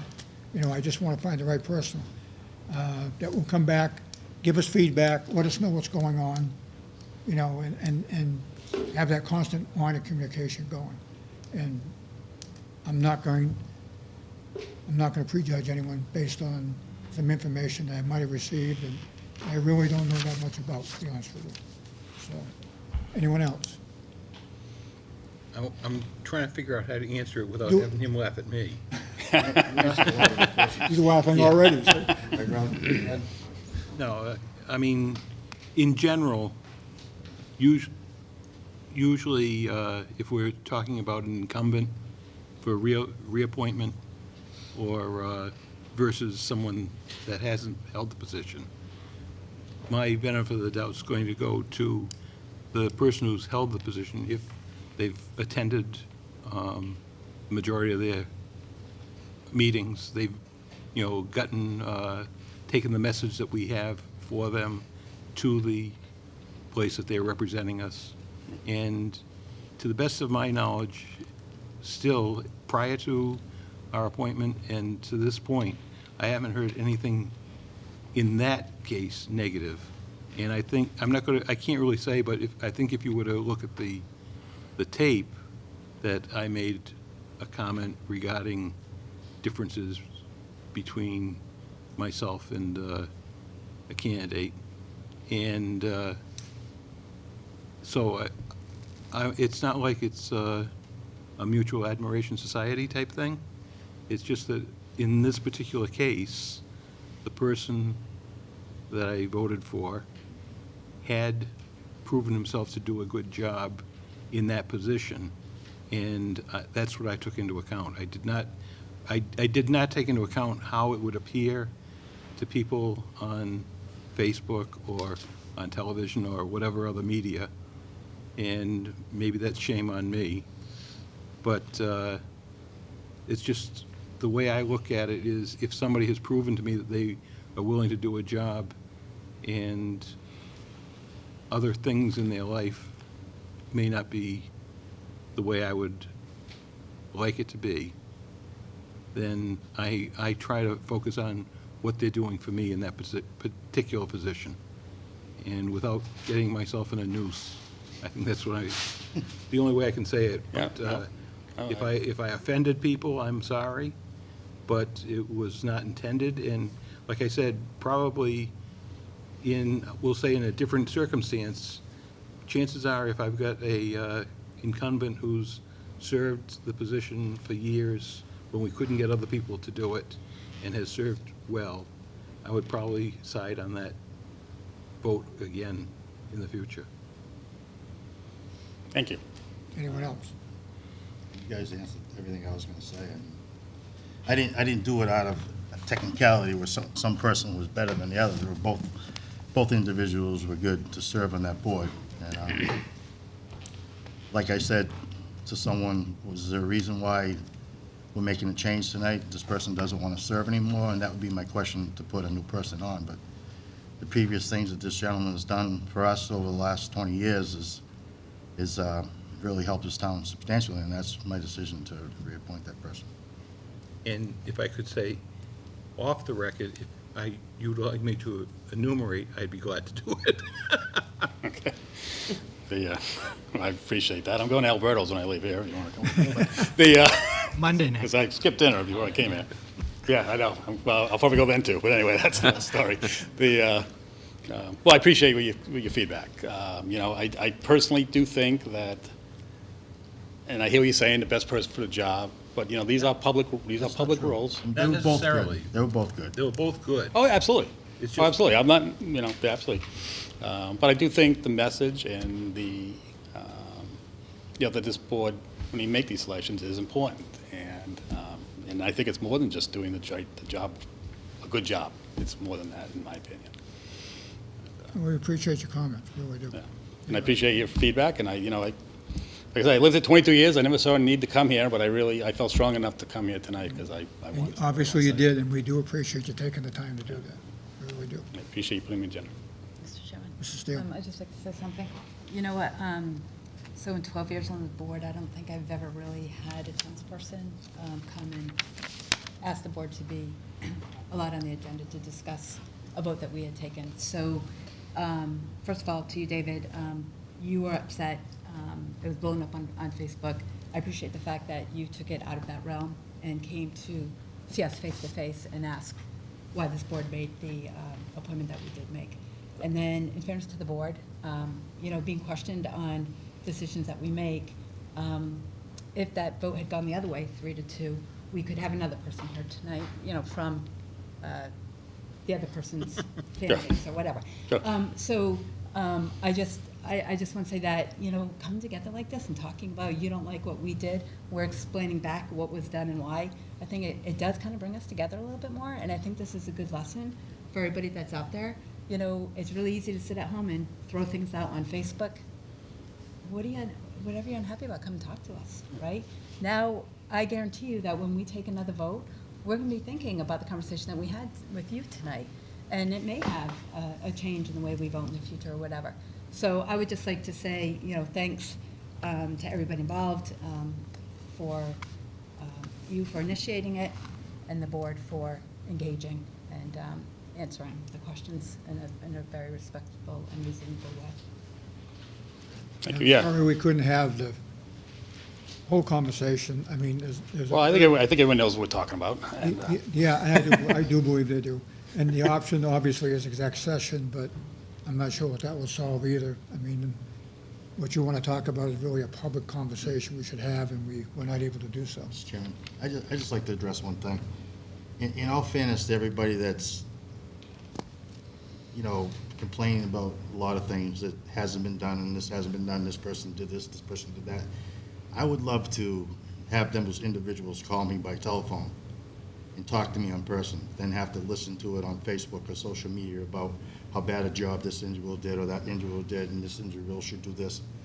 It doesn't set, it becomes a personal attack to all of us, and, you know, like, I pick up the phone. My phone number's listed. I'd be glad to talk to anybody. I'll tell you where I stand, you know, meet you somewhere, have coffee, or whatever you guys want to do, but I'm totally upset the way this all came down in the last couple of weeks, to how we, you know, this is a thankless job, 24/7, that nobody gets paid for, and we try to do the best we can for everybody, not just one individual, but for the whole town. Thank you. All right, well, that's one reason I came here, you know, there's And we do it. talking to Facebook and whatever, you know, people communicating is one thing, but, Yeah, I mean, as elected officials, I mean, my numbers, I actually still have a landline, and my phone is still listed. There's no such thing as a phone book anymore, I don't So it's think. not listed anymore. Well, it's out there somewhere. It's very public. It's the same one I've had since 1979, so it hasn't changed. But, you know, more conversations need to be held. And, you know, I mean, in the past, I've supported people that have questionable backgrounds, have done a very good job for the town. And, you know, I think of one or two in particular that, you know, probably should never have held elected position, but they did. And I think, you know, we all make our mistakes as we go along, but this is another learning curve for me. I mean, I appreciate you coming forward, because I'm a bit more aware of what I'm doing in the future, and making sure it's done right. But, you know, even to the point where the planning board, it's how we look at each individual and who can do the best job. And it's a thankless job no matter what we do. We're never always right, and you get that. And that's why you get that. But final solution is the communication, and I think that's a very, very important part of it. I know you've lived in town for a while, and I do recognize you. I know you've been around.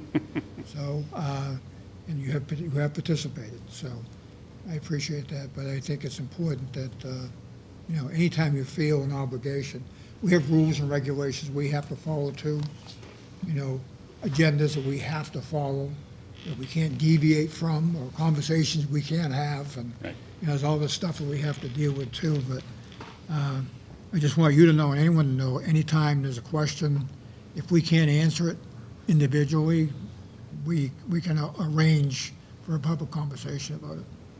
I think it's very important that we do more of that. right, and I agree. I think putting some of this stuff out there and talking like this is Yeah. beneficial for everybody, I think.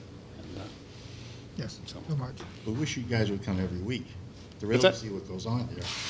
Because that's a big part. We used to get an audience here all the time. I mean, just to be involved, you know, how things get done during a meeting, what's going on next week, and to hear it later, it could be a different story than what was actually said at our meeting. Sure.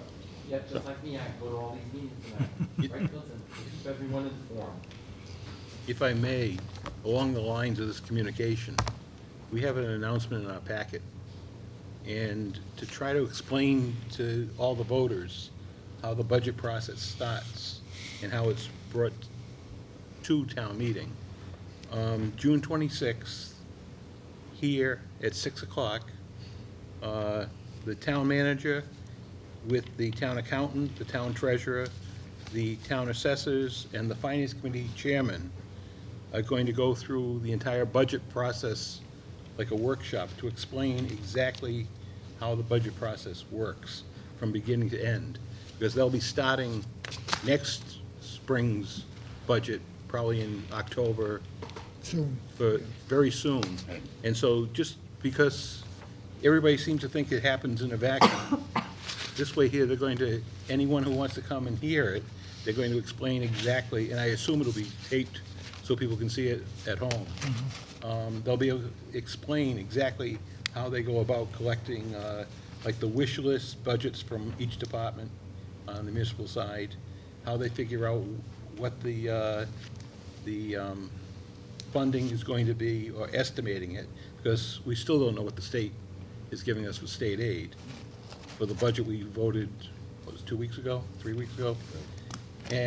But this way here, everybody should have an idea of how this actually gets put together. And so that's the town manager's way of trying to open up this communication and take some of the mystery out of it. And some of the things that he was going to talk about is about the 2.5 increments, what new growth is, explain that, explain the cherry sheet so everybody will understand it, explain local receipts, what free cash. We all know that Billy Gouvier tells us it's not free and it's not cash. Well, they're going to try to tell you what it is. And they're going to explain, there's always, the town budget has always had a standard, like gentleman's agreement of a 30-70 split between the schools and the municipal side.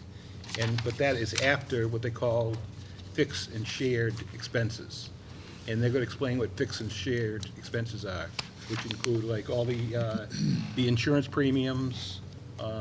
I believe it includes all like the capital expenses, payments like for long-term debt, so things like that. So just so people have a better idea and be able to follow along how the process is actually done, they'll be working on that, and that's on the 26th of June. I don't know what day that is. Tuesday. Tuesday. 6 o'clock here. Right here. There's a flyer right on the desk in front of you guys. If anyone wants a flyer, there's one sitting right here on the desk. This is a very important meeting because people need to understand how this works. And one thing I've asked this, we're trying to locate some booklets that they have. It's 2.5, how 2.5 came into being and what it's all about and how it works. And I don't think a lot of people understand that we are now restricted. There was a time when we were called Taxachusetts. There was a reason for it, because anytime we needed more money, we just threw it at it. I mean, we just raised the money through taxation and made it happen. Prop 2.5 stopped that. They said, no, whatever you spent this year, next year you can spend 2.5% more of that, and that's all you can spend. Now, there's other ways to raise cash, but that was a tax levy, and that's where it ends. So, as much as we'd like to some years go up if you just take a 2.5% as a general train of thought, it's basically all we can do every year. It's about 2.5%, 3% maybe a good year. 3.33 last year. I think we had a bit better year because we had new growth. There's all this other stuff that becomes a factor. And I think the town manager and the department heads that are involved in the actual finances will be a great opportunity to explain it and ask questions and find out how it really, really works, because we all know how it works now. I'm not saying I like it, but it's the way it works.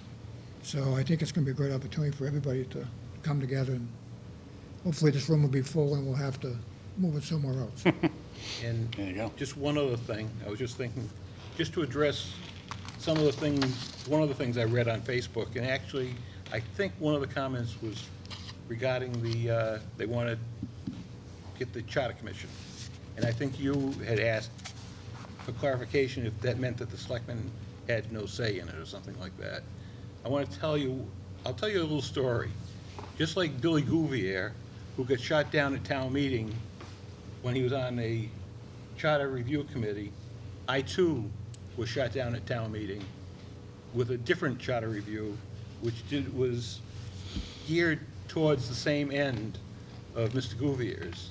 And we were shot down by the selectmen and I remember it because the meeting was held in the middle school auditorium, and they wouldn't even allow us to speak about the motion that we made. We were shot down before we could read it.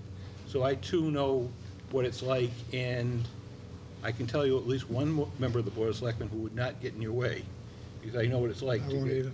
to get slammed. I think that's something we can put on an agenda to talk about, if there's an interest in looking at that form of government. Sure. We should discuss it. But In fact, why don't you put it on, Mike, if you put it on the next agenda? most likely, any of us who have been in politics, although I hate to say politics, I consider myself a volunteer who's forced to get votes to be able to volunteer. But any of us who have been involved this long, such as myself, Mr. Gouvier, have at one time been shot down at town meeting by a Board of Selectmen. So, it's not unique. Sure.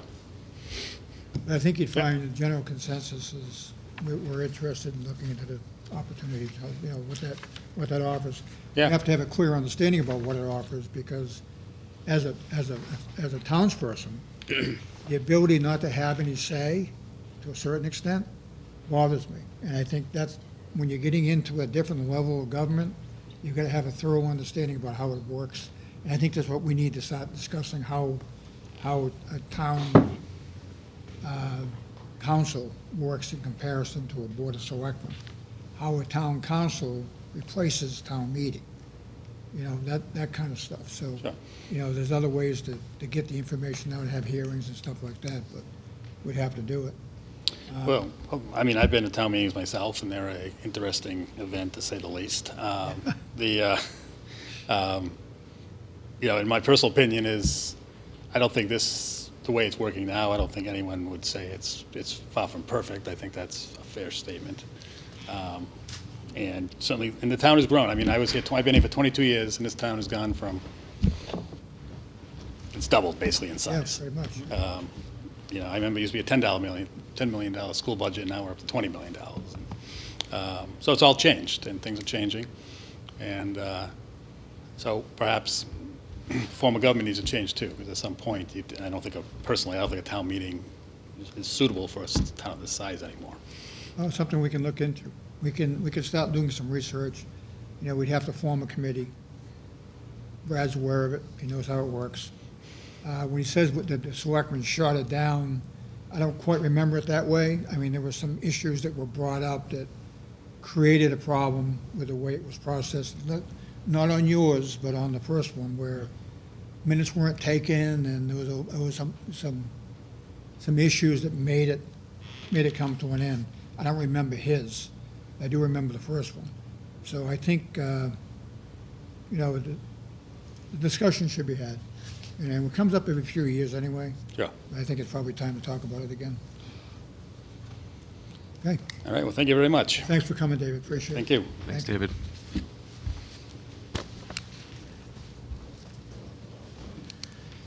Okay. We have a notification from Massachusetts State Water Commission that an application for a Keno license has been received by the MSLC from Tavern on the Hill, 336 Old Colony Road, Norton, Mass. We just took care of all their other licenses. I guess this is the one we have to. No, we don't have to do anything. The last one. Just letting us know that. Yeah. They're pretty much just letting us know that they're going to be getting a Mass State Water Commission Keno license. We have to take a vote on that. I don't think we do. Okay, Slattery property RFP. I asked to put this on the agenda. You know, we're even tonight we're talking about how can we generate more money. Many years ago, we bought the Slattery property. At the time, there was a developer who was going to go in there and build 44 homes or something like that. There was a number of homes that were going to be built. Town meeting recognized the fact that we could use that space for other purposes, and we joined with the water department at that time to purchase the land at the joint venture. Well, the water department's using their roughly 20 acres of land, and the rest of it's sitting out there, turning back into its natural state. One great opportunity today to raise some money is to look at opportunities on the solar side and see if it's feasible. And the only way we can do that is to create an RFP and see if anyone comes back with any interest in developing the property. They're the ones that have to do all the work. We don't have to do any of it. We did it on the landfill. Mike led the charge on that. What I'd like to do is take out that RFP from the landfill, recycle it, clean it up a bit, and get this back out there again. I know there's at least 2 companies interested in talking about it, and throw out it would be an RFP or an RFQ? RFQ. Q? We're doing our request for qualifications and see who bites. If nothing happens, we'll leave it the way it is, but at least I think we need to try. There are some wetlands out there that are gonna be involved. There's some old cranberry bogs. There's a power grid going through one end of the property. So there's a lot of what-ifs, but I think it's worth looking into. So Mike, could you put something together?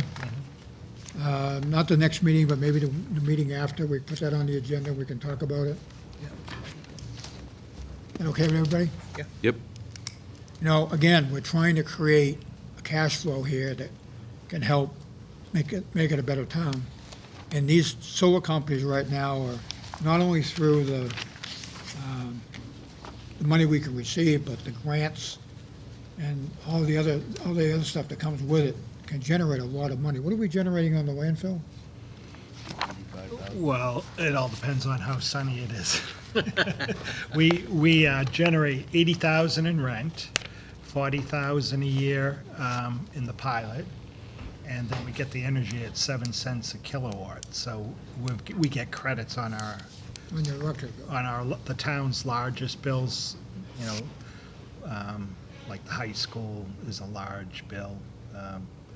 Street lights, a couple of the ones that. So we figure it's worth a year, 120 that I heard, and It's almost 300,000. almost 300 grand a year. It's a lot of money. You know, and we've got the land, it's going to waste, we might as well see if we can use it. So we'll put that on the agenda, not the next agenda, but the one after. Perfect.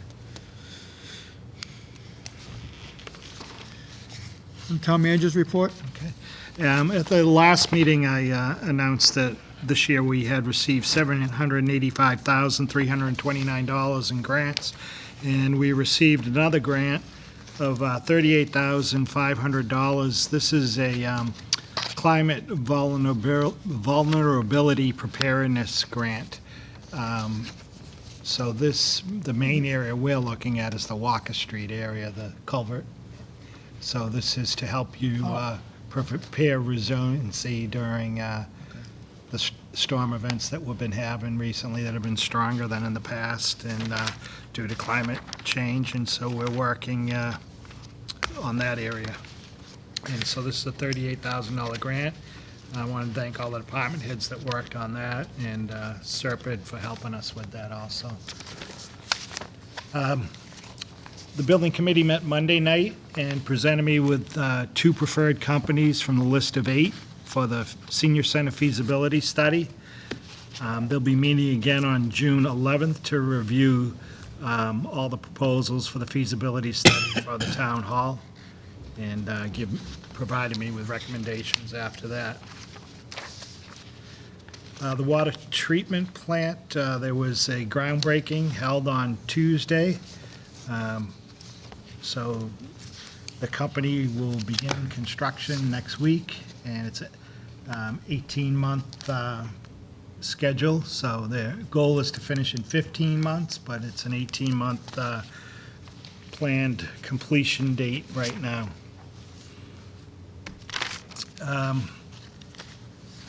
Just want to say that I was approached by Jake Dennett. There was an error in the town report under the school department.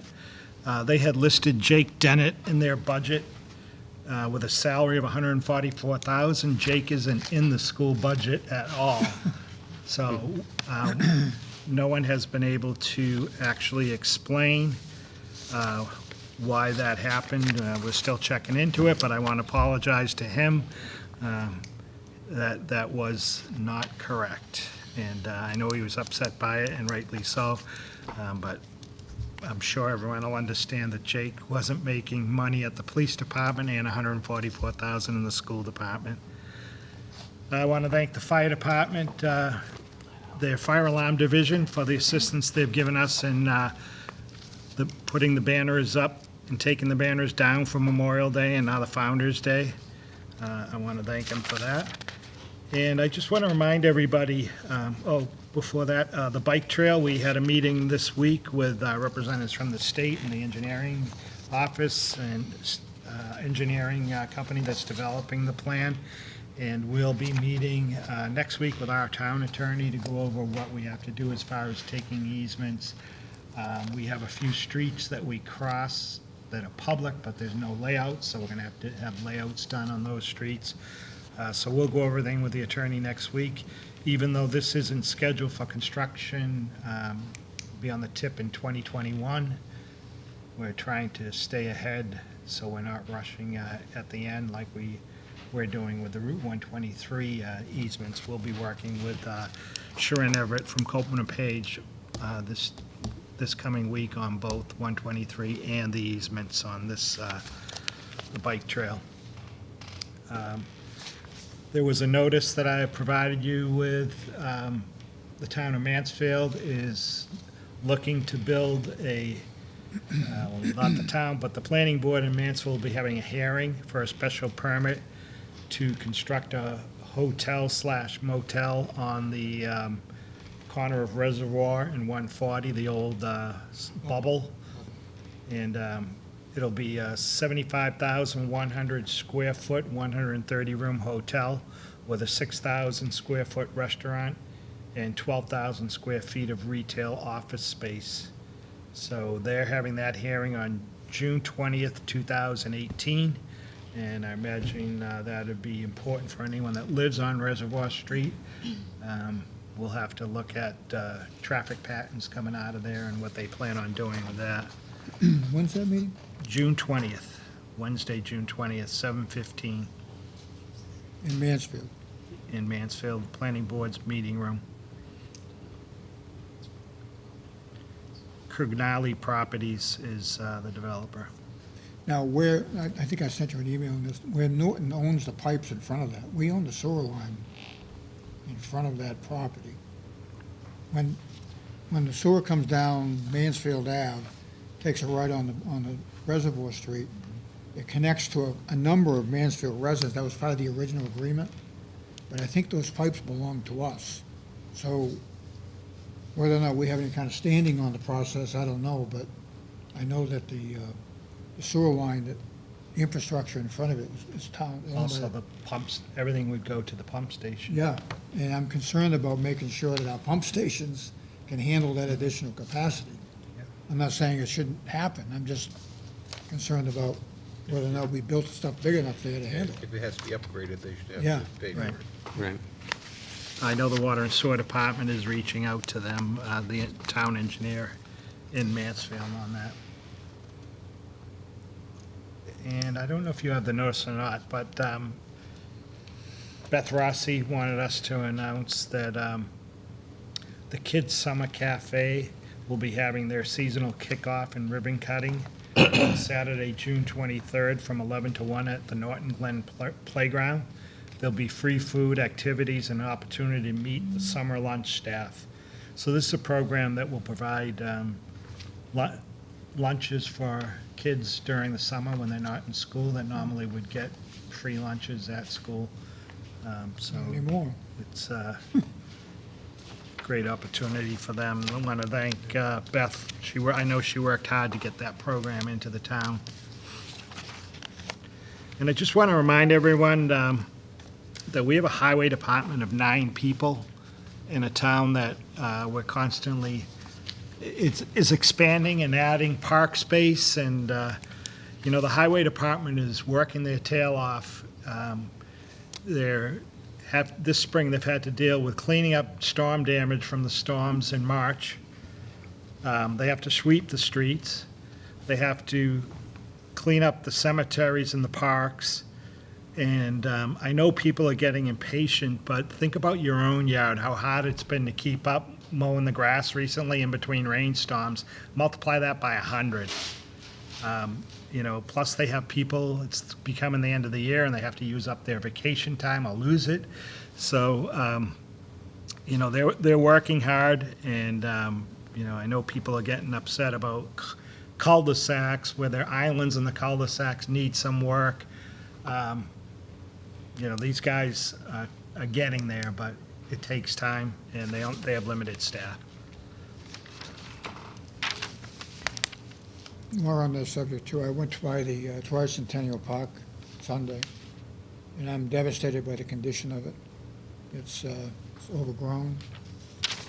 No one's taking care of it anymore. We were notified that the people that were involved in it were going to back off.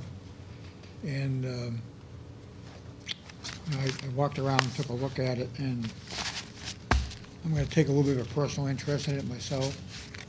But before I do that, I'm going to see if I can get some help to bring it back a bit, either through an Eagle Scout program, or maybe just putting out a call for a Saturday for everyone to come and help. We've got to put it back together. It's not, there's dead trees in there, there's stuff that's overgrown, the grass isn't being cut. And I'm not blaming the highway department, because that's something they inherited on top of everything else they've already been doing. Someone else was taking care of that up until 2 years ago, I think. So, it's maybe the cooperation between us and the school department, where they go in, when they're mowing the middle school, they can mow that too while they're at it. It can't take that much longer to do it. But I gotta tell you, the condition of it is terrible, and it's discouraging, because I know it was a big 2011, everyone was rah, rah, rah, let's go, and they spent a lot of time and money putting it together, and now it's going into disrepair, and we're getting complaints. I'll volunteer my crew anytime to get I'll let you know. Saturday to go Yeah, do that. yeah, I think we're gonna go in there Whatever and you need. come back in there and cut some stuff down and get some stuff cleaned up. I'll come down and watch. Yeah, come on down. You can be in charge of the beverages. I'll be supervisor. I think it's something that we gotta get on to. I do have a young man who's going for his Eagle Scout that wants to talk to me about it first, and I think that would be the best approach to it. But if not, we'll just go in with a crew and bring our rakes and see what we can do. If the Eagle Scout, or the candidate to be an Eagle Scout does go in and clean it up, we just have to make sure it doesn't fall to the wayside again after it's done, Yeah. and stay on top of it. Well, actually, that's where, in my semi-retirement, that's where I may get more involved. Make sure that it's taken care of. If I Kimball can't, Park. if I can't do it, my name's on it as it is. My name's on the benches. So I can't, all it is just general maintenance. That's all it is. If The it's- guys, if we can get someone to cut the grass, and it needs weeding once in a while, I get it, but it's beyond that right now. It really is. It's in terrible shape. You should put an ice cream stand up there too while you're There you go. retired, then you can make some money and clean the I park. wouldn't, I wouldn't sell the ice cream. I'd eat it all myself. What else you got? That's it? I didn't hit announcements. You guys got anything? I just have one. Oh, you have it. You hit a couple. No, I have it. You have it? Yeah, I have go. it. That's the shoulder. You're the chair, you're the Mary. clerk. Give it to Mary. Mr. Chairman, I have an announcement that the Charlie Pond cleanup will be held on June 30th, 9 a.m. to noon, 336 Old Colony Road, Route 123 in Norton. While the pond is being drained for repairs of the dam and retaining wall, the Norton Water Body Committee is offering an opportunity for volunteers, community service, and preservation of our town recreational waters. We will meet in the parking lot. Please bring gloves, wear sturdy clothes, and shoes for brush. For more information, 617-899-4334 or 508-463-5497, sponsored by the Norton Water Body Committees, and that'll be June 30th, 9 a.m. to noon, and the designation is 336 Old Colony Road for a meeting point. That's all I have for that. Mr. Bramwell, what do you have? I have not, I was just going to say that 336 Old Colony Road is the Tavern on the Hill. Steele? Flaherty? Nothing. Just final reminder, Founder's Day is on June 16th, 2018. And we fund food and fireworks from 5 to 9 p.m. at the Henry A. Yell School. I attended a meeting this morning at Wheaton College, and they wanted me to announce that they did it last year, and it was great. I went to it. I know Mike and I were there. Sympathy Under the Stars behind the President's House. This is their second year. It's a Great Wood Symphony Orchestra performs a concert of classical and pop favorites with Associate Delvin Case, the conductor. It'll be held on Friday, July 20th, 2018, at 8 p.m. at the President's Garden. That's right behind the President's House on Main Street. Bring your blanket or lawn chair and relax. And again, that's Friday, July 20th, 2018 at 8 p.m. That really was a fantastic take. It was great. last year, Yeah. Yeah, it was beautiful last year. Yes, it was. We talked about the chateau, we talked about the pond. We do want to remind everyone, Alberto's again on Monday, June 11th. We do have some coupons, some flyers here at Town Hall if anyone needs them. Come on by and we'll have them here for you. And I think that's all we have. I have one more. Next Thursday, June 14th, at the Yale Elementary School, I know Tabitha mentioned it early, is the Norton Village Center Visioning Session. And it's going to be held Thursday, June 14th, from 6:30 to 8 p.m. at the Yale Elementary School. It's a vision of how the center of town is going to look. And we're looking for some input on how we're going to do that. So if you're around, feel free to come on by. And that's all I have. Okay, on the warrants and minutes, reported to the chair on the following payroll and invoice warrants. Entertain a motion to approve the invoice warrant AP 48 dated May 31st, 2018, in the amount of $489,825.22. So moved. The motion is second. Further discussion? All those in favor? Aye. Unanimous. Entertain a motion to approve the biweekly payroll, PR 25, for the period ended June 2nd, 2018, dated June 7th, 2018, in the amount of $1,421,082.43. So moved. A motion and a second. Any further discussion? Seeing none, all those in favor? Aye. Opposed? Unanimous. Entertain a motion to approve invoice warrant AP 49 dated June 7, 2018, in the amount of $230,500.82. So moved. Motion is second. Any further discussion? Seeing none, all those in favor? Aye. Opposed? That's unanimous. We have no minutes? Nope. No minutes. Next agenda, we have a petition of National Grid and Verizon New England to install one pole on the north side of Eddy Street and one pole on the south side of Eddy Street, approximately 39 feet west of the existing pole number 2556-50, to support a new electric service request at 15 Eddy Street. We also may have the potential joint meeting with the planning board unless we do something in the meantime. And anything else? Did we miss an appointment? Appointments and resignations?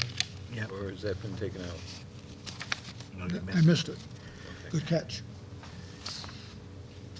Anything else on the next agenda, though, before I get off that? All right.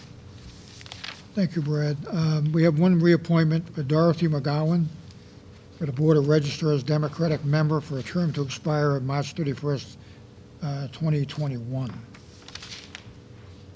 So moved. Second. We have a motion and a second. All those in favor? Aye. Opposed? Unanimous? Okay. And like I said, we'll have the planning board, the grid. We're not going to talk about the solar farm until the meeting after that, so we'll put that on the following agenda. That's it, right? You have anything else? Hopefully the contract from, what's the guy's name on the streetlights? Oh, him? Oh, good. Hopefully we'll have that ready. Oh, Vessel. Vessel, that's it. As long as he has to make the presentation again, that's all. You're not supposed to say that out loud, Brad. Okay. Anything else come before the board? If not, a motion to adjourn. So moved. Motion Second. Second. All those in favor? Aye. We are adjourned. Thanks, Shane.